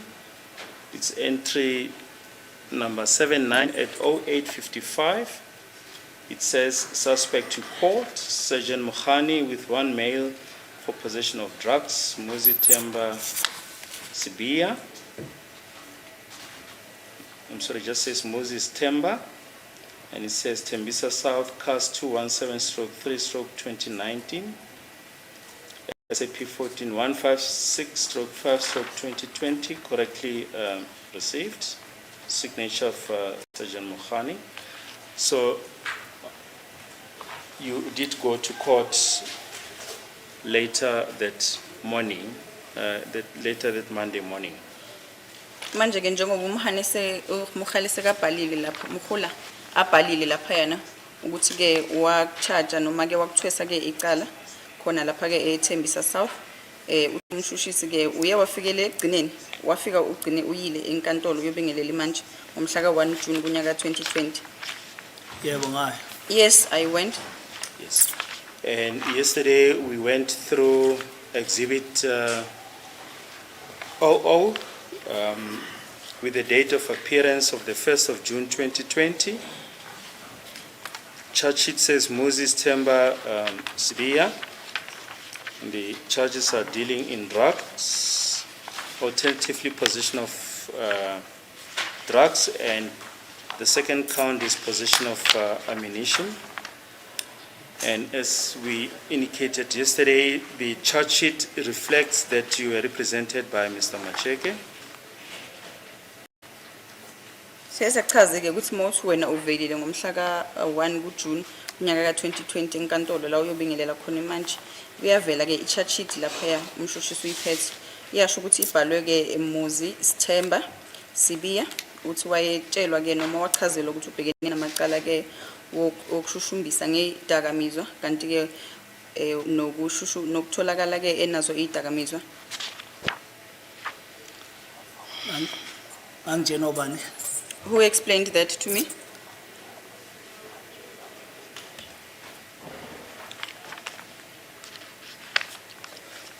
The charge sheet indicates that you appeared on the 1st of June 2020 and you are represented by Mr. Macheke, is that correct?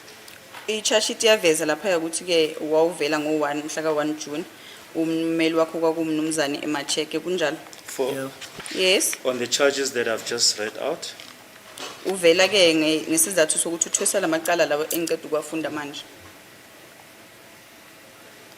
Ayisho. Mina ngiyaxakeka ngoba la ngize ngecala lokufa kukaSenzo. Kodwa futhi licala laseThembisa leli icala engakhuluma enkantolo yaseThembisa. So angaze makuphinde eqala lona phansi njengamanje. I don't know now, I'm confused because I'm here for the Senzo matter and I think the Tembisa matter was dealt with in Tembisa court. So I do not know now that we're starting afresh with the Tembisa matter. Yes. No, but remember, you are the one, when you testified in evidence in chief, you started by referring to the incident of March 2019, 19 March 2019. Ngiyakhumbula ke ukuthi monikezwe lethuba lokuthi uchaze ke waqala ngokuthi ke wena wakhuluma ngecala lenzeka mhla ka-19 kuMarch kunyaka ka-2019. ngakhuluma ngokuthi ngaboshwa amaphoyisa ayihamba ngempendulo angithatha ngisa eHlonelkop afika ngishaya icala likaSenzo.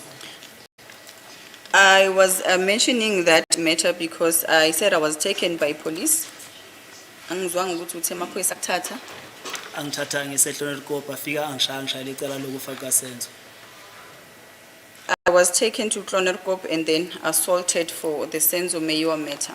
And the other reason why reference is made to this case in Tembisa, you were arrested on a warrant, Exhibit TT, for this first charge.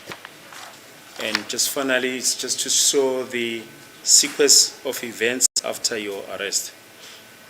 Sifuna nje ukubonisa noma ke ukulandisa ukuthi ke ukufikelela uboshwe khona iqale kanjani.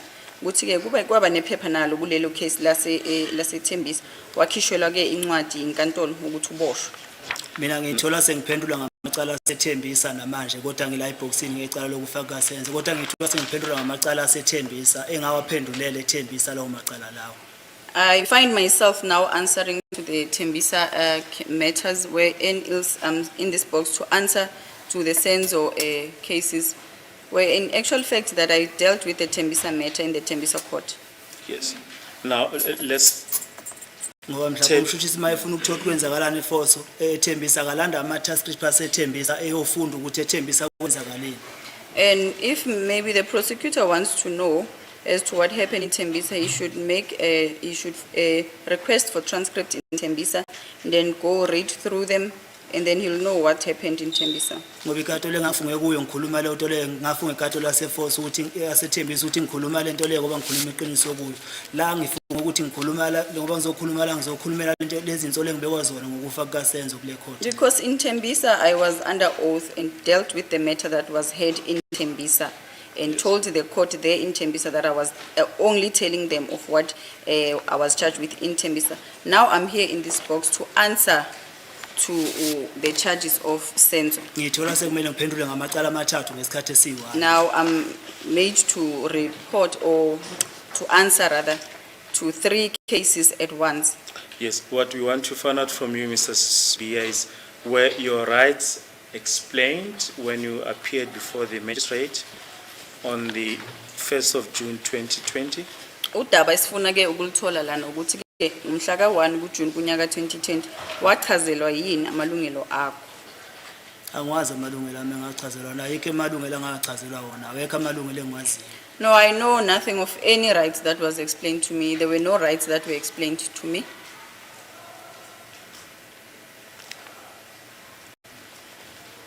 But if one looks at Exhibit 00, your right to legal representation was, according to the charge sheet, was explained. Once again, this witness is saying he is here to answer about the allegations that were prepared by the very same state in relation to the death of Senzo. Now he finds himself having to answer about allegations that have got nothing to do with this case, but which have got everything to do with what happened at Tembisa court. He says if the state is interested in that, let him get transcript of what happened at Tembisa and then he'll get all that information. Yes, Mr. Badwe, My lord. what's your response? So basically he says what happened at Tembisa is irrelevant insofar as this case is concerned. My lord, no one else except the accused himself when he was giving evidence in chief. He says from the moment of his arrest on the 30th of May 2020 up until he made the pointings out, no rights were explained to him. And it is in this context, my lord, that we're taking him through the charge sheet to indicate that these rights were explained to him. But that is unfair. Those confessions were insofar as the death of Senzo is concerned. That nothing to do with the cases that that had to go and appeared for at Tembisa. So let the state not conflate these two issues.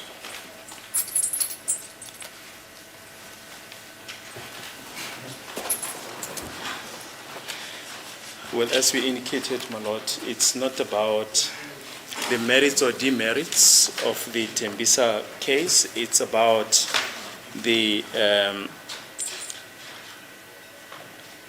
issue whether the right to legal representation was explained. And in fact, during the trial, within the trial, Mr. Mgomezulu, his then legal representative, canvassed his appearance or canvassed the proceedings in Tembisa on the 1st of June. We see this on page 41 of the proceedings of 5 February 2024 at line 24, Mr. Mgomezulu. All right, let us get into... Objection. Whether rights, insofar as the Tembisa cases were explained or not, that has got nothing to do with whether rights in this case were explained. Assume this witness says, no, they were not explained. What effect that will have in this case? Let us say that this witness says, yes, those rights were explained. What effects will that answer have in this case? It's what happened in that case, my lord. It's totally. At Tembisa, it's totally irrelevant with what this inquiry with the inquiry insofar as this case is concerned, and with what ultimately this court has got to determine in this case. I request, my lord, that we confine issues insofar as the death of Senzo Meyiwa is concerned. If somebody is interested in knowing what happened at Tembisa, whether rights or not rights were explained, there's a transcript at Tembisa there. But Mr. Baloyi says this very irrelevancy was broached by Mr. Mgomezulu, and he wants to alert the court to that, and you stop him from speaking. Let him speak. Let's hear him, because that's what he says. But my lord, as I'm saying, whether Mr. Mgomezulu brought that or not, it's about relevance. And it is this court that, and due respect, my lord, I'm going to request this court to at least try to direct these proceedings here. Because Mr. Baloyi is responding to what the legal representatives, I don't know, the legal representatives of Mr. Sibia said. And he said it was in this trial. So let him tell us what he wants to say. Thank you. Good. Yeah, you saying his position was that. Sorry, can you just repeat your answer? Were any rights explained to you during your appearance in Tembisa Court on the 1st of June? We are waiting for the reference that was made by Mr. Mgomezulu in this court. That's what we want to hear. All right. That was on the 5th of June, 2024, page 41, at line 23, Mr. Mgomezulu. All right, let us get into 1 June. What happened on 1 June? Do you remember? Did you appear in court? Then page 42, line 1, accused 1, yes, I went to court, my lord. Mr. Mgomezulu, which court was that? Then accused Tembisa Court, my lord.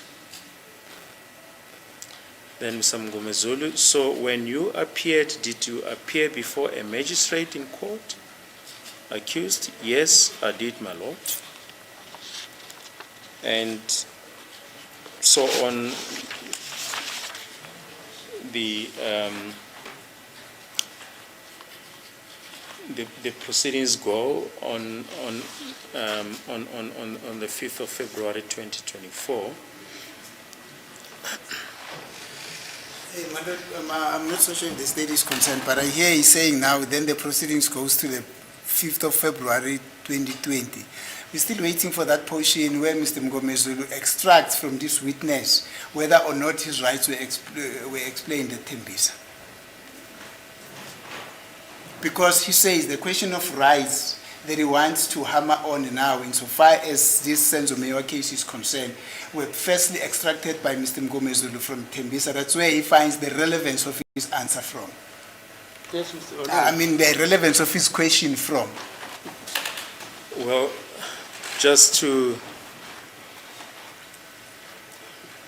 go back a little bit, we were canvassing Exhibit 00, which are the proceedings at the Tembisa court with the first appearance on the 1st of June 2020. And we wanted to know if there was an explanation of any of his rights. And the accused then said the Tembisa proceedings have got nothing to do with the main charges that he's facing. We then referred to the record where we said that the issue was canvassed by the defense themselves. So we are now back at the stage where we say, my lord, that the defense having themselves canvassed the issue, we referring the accused to the proceedings of the 1st of June 2020, just to find out if any of his rights were explained. That is all, my lord. But my lord, the state is misleading the court. The state says the reason why we're asking this witness whether his rights or not were explained, it is because that explanation was extracted by Mr. Mngomezulu through asking this witness whether or not his right was explained.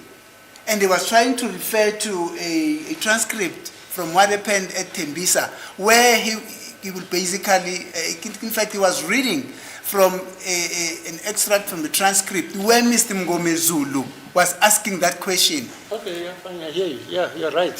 Thank you. But this trial did go on, according to what, as I'm listening, and you say he was represented. Yes, my lord. Okay, fine.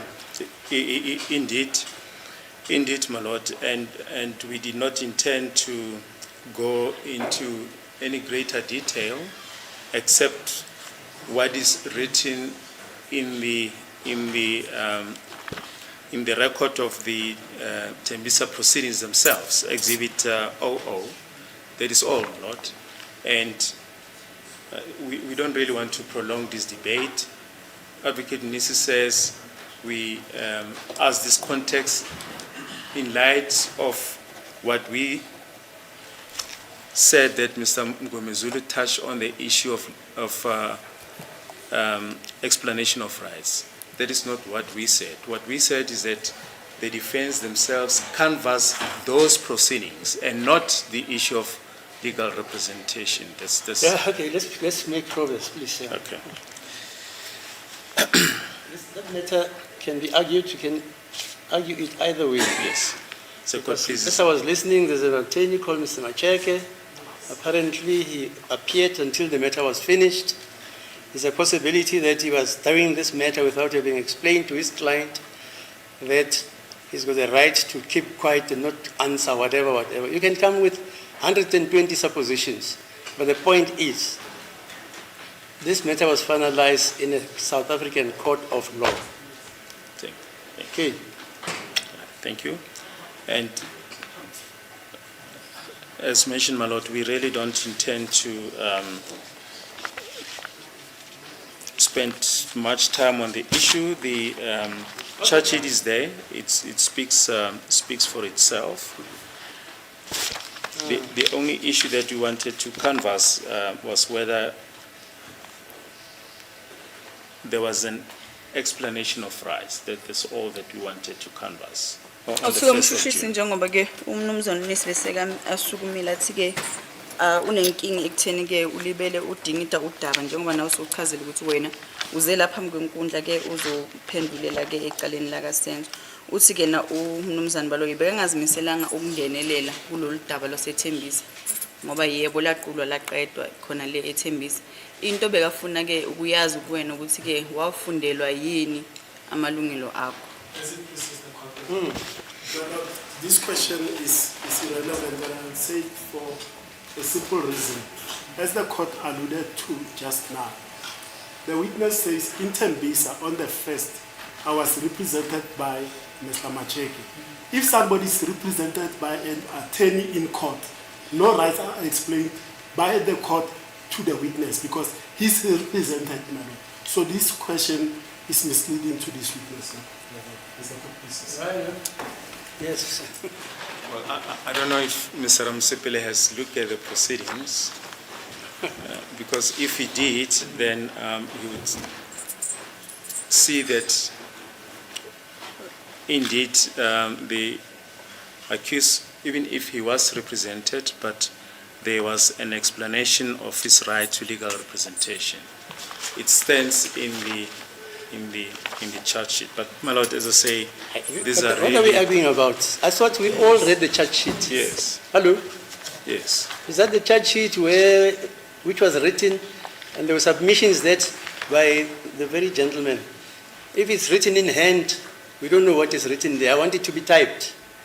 Yes. You remember when Mr. Sibia said that? When it was being read, Yes.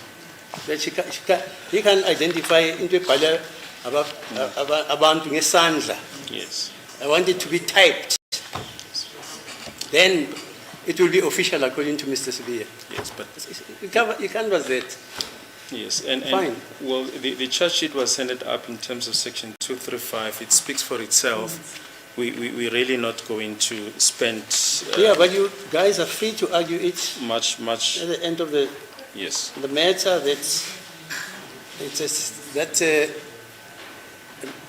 That charge sheet is a nullity. Yes. The rights, because according to Mr. Sibia, they were not explained, they are also a nullity or whatever. He's free to argue that. As the court pleases. Now, back on exhibit NN. It indicates that at 12:45 on the 1st of June 2020, entry 81, it says arrest Sergeant Mohane with one male suspect for the following possession of firearm and drugs. Muzi Stemba, says Tembisa South, case 217/3/2019, SAP 14/1/6/2020, SAP S14A 1394878.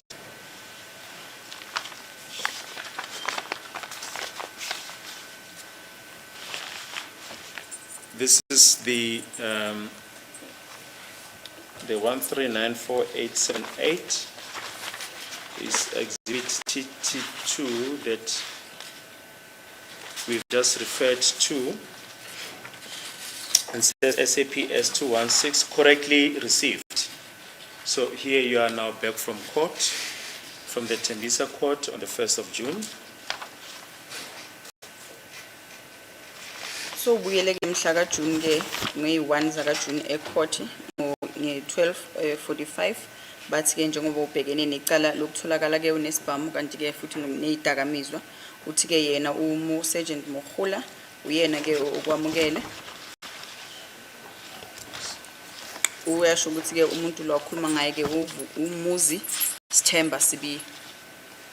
namanje ngisasha akaze ngize ngitholakale nesibhamu akaze ngitholakale nezinhlamvu akaze ngitholakale nama drugs. I still maintain that I was never found in possession of a firearm, I was never found in possession of drugs, and I was never found in possession of ammunition. And akaze ngikhulunywe lesibhamu eThembisa. And there was no time in Tembisa when we discussed or when we tried for a firearm. Yes. But of relevance here, it says correctly received. Okubalulekile ka ukuthi wamukeleka ngendlela ke efanele. Kuphi? Where? At Villeria Police Eveleria Police Station. Wabuya e-court mhla 1 kuJune. Bese ke nalezi zinto lezi sizifundile ukuthi ngo 12:45 ngalamacala wawuthweswa wona, and then ke uthi ke wamukeleka kahle futhi ngendlela efanele masobuya lapha eVilleria Police Station. Lalela noma ngaqonda ukuthi kwahle okanjani. I don't know if you're saying how to define this correctly, but I'm listening. Right, then there's a further entry on Tuesday, the 2nd of June, 2020, entry 143 at 11:05. It says investigation out. Sergeant Mohani from National Special Investigating Unit took one suspect out for investigation. It says Moses Sibia, CAS 217/3/2019. SAP 14/01/06/2020, SAP 14AR 1394878, that's the Tembisa explanation of rights. Tembisa Police Station, sorry, Tembisa South Police Station, says correctly received. There's a signature of Sergeant Mohani. Can I borrow the entry? I do not have the entry.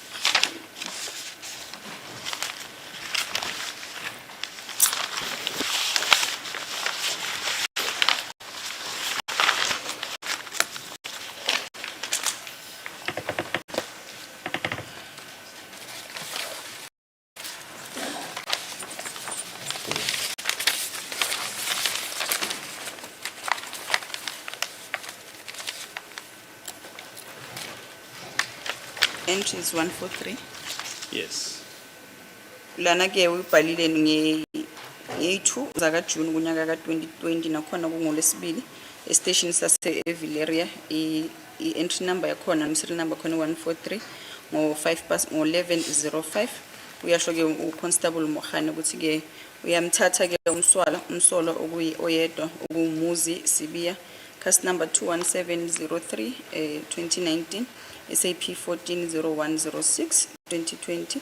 Then uyasho ke ukuthi SAP 14 number khona ile malungelo lawo bizo ukuthi R1394878 uyayibhala le serial number le ukuthi umnikezile amalungelo nokuthi ke na uthole angalimalanga wamamukela ngendlela efanele, wamthatha ngendlela efanele. Ngiyaphinda ngiyasho futhi akaze kube nesikhathi abangitshena kuso amalungelo ami and mina bengilimele. I was never told at any time of my rights and I was injured. Then on the same day, entry 143/175 at 22:10 says suspect Beck, Sergeant Mohola from Netcom, cold case investigation, Moses Temba Sibia, CAS 217/3/2019, SAP 14/1/6/2020, SAP 14A R5086208, free from injuries, correctly received.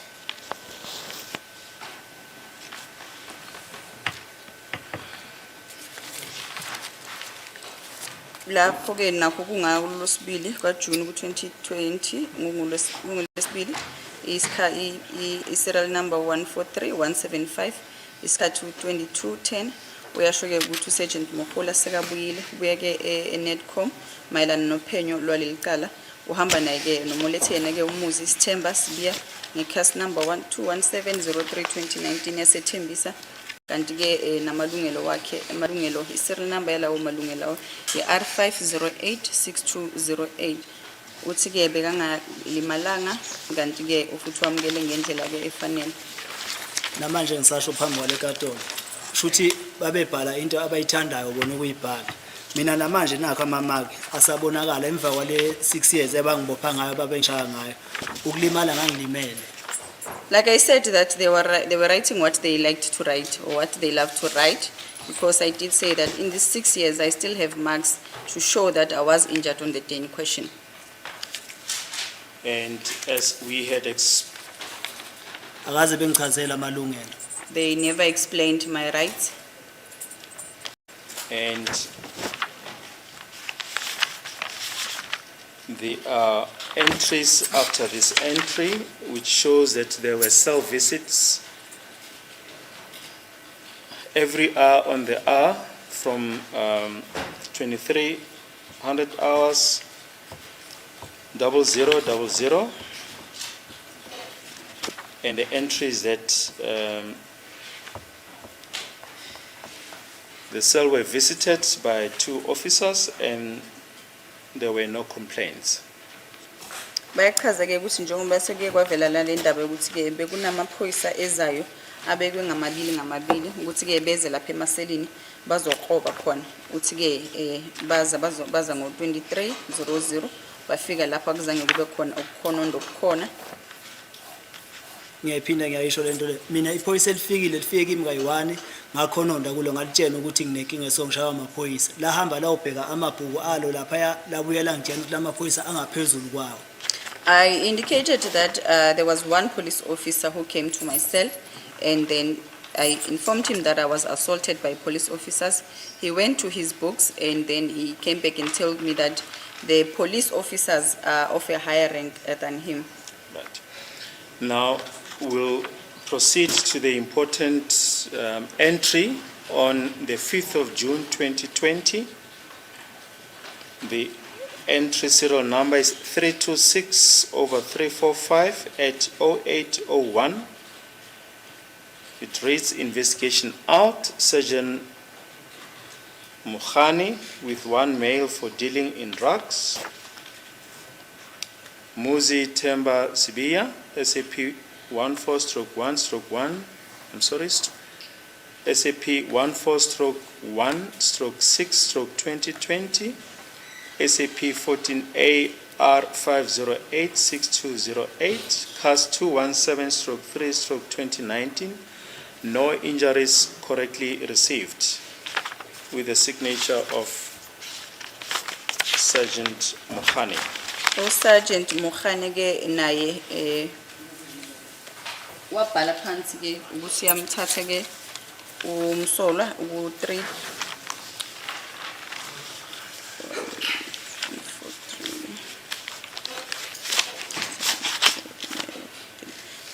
345 isikhathi-ke u-0801 uyachaza-ke ukuthi wathatha-ke umlisa usolwa ngokuthi-ke noma-ke uthweswa icala lokuthi-ke ushushumbiza ngey'dakamizwa okuyigama lakhe kuwumuzi Sithemba Sibiya wafunda-ke SAP 14/01/06/2020 SAP 14 okwamalungelo wakhe wafunda-ke yona le serial number le R5086208 ukuthi alimalanga kanti-ke futhi umthathe asesimeni esifanele noma esikahle. Ngiyaphinda amagama ami umuzi Sithemba ayithemba Sibiya and akaze bengifundela amalungelo ami akaze ngize bengithathe ngikahle ngiphelele ngoba ngisho namanje ukuthi nawo amamaki akhona ngangilimele nasemzimbeni ngangilimele ngaphakathi. I repeat that my names are Muzi Sithemba, not Temba, Sithemba Sibiya, and I was never asked if I was injured. I was never explained my rights, and I was never taken in a good condition or in a correct condition because I still have my marks on my wrist showing that I was injured, and I informed them that I was injured. And the background to your being booked out on the 5th of June 2020 is set out in the proceedings of 28 November 2023, page 25. At line 18, the state asks Brigadier Gininda, thank you, and proceed about the events of the 4th of June 2020 at Villera Police Cells. At line 20, Brigadier Gininda, yes, my lord, after getting the confirmation that he still wants to proceed freely and voluntarily, I then made a few calls until I got to Lieutenant Colonel Hadebe, who was prepared to assist with the pointing out. My lord, Lieutenant Colonel Hadebe said that he can assist the following day, which is the 5th of June 2020.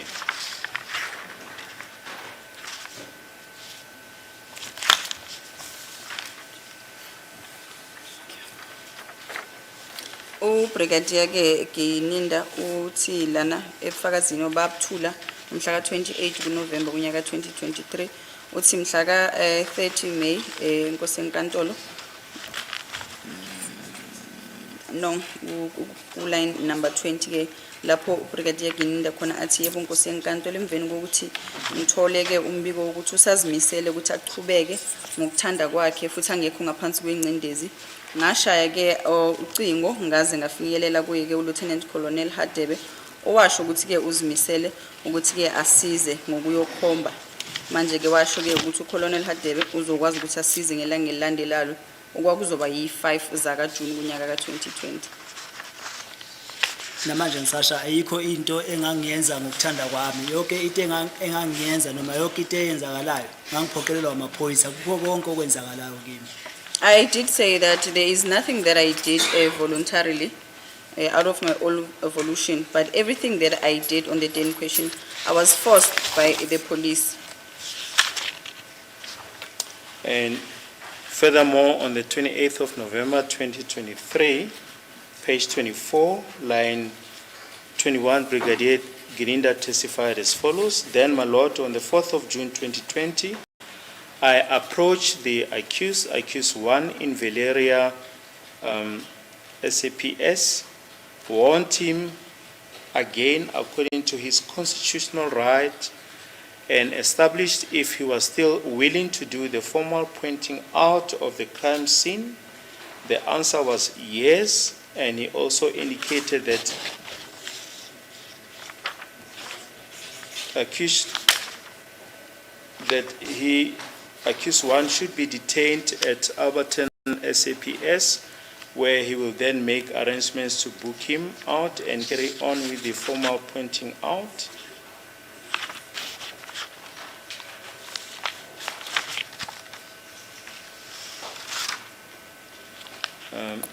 I'm sorry, I just skip one page. I'll start again at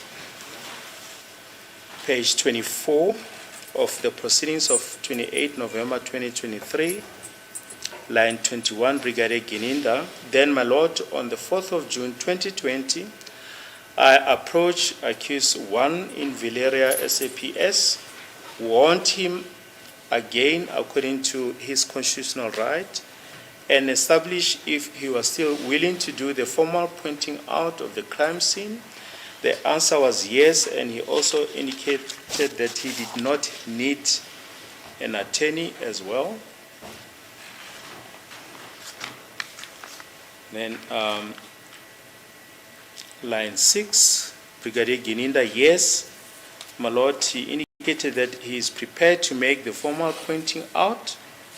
The court will remember that I did mention that part, and when he was talking to the confessions and the pointing out, my lord, then the state asked him, just for record purposes, just identify that occasion when he indicated that he is prepared to make pointings out. Then Brigadier Gininda, it was on the 30th of May, my lord, 2020, when I met him at the Phosphorus police station in the parking lot, when I interviewed him in relation to his involvement or alleged involvement in the killing of Senzo Meyiwa. Then the state said you can then proceed to the events of 4 June 2020 at Vilera Police Station. He then says, my lord, after getting the confirmation that he still wants to proceed freely and voluntarily, I then made a few calls until I got to Lieutenant Colonel Hadebe, who was prepared to assist with the pointing out, my lord. Lieutenant Colonel Hadebe said he can assist the following day, which is the 5th of June 2020, and he requested that accused 1 should be detained at Alberton SAPS, where he will then make arrangements to book him out and carry on with the formal pointing out. And he says Lieutenant Colonel Hadebe was not privy to these investigations. He was never part of it before, and I've never worked with him. My lord, I simply provided him with the case number and also made necessary arrangements for the photographer to be present on the day of the pointings out, and furthermore that Sergeant Mukhane will be the one engaging him insofar as the movement of the accused to Alberton Police Station, and I communicated such to both of them, my lord. And he says, no, to move the accused, in other words, from Valeria SAPS to Alberton SAPS. Then from Alberton SAPS, the colonel then will be in charge of the pointing out. Then he says, my lord, then on the 5th, I do know 5th of June 2020 that such pointing out were done, concluded. And I was informed by Lieutenant Colonel Hadebe that indeed they finalized the pointings out. And he says he later also received the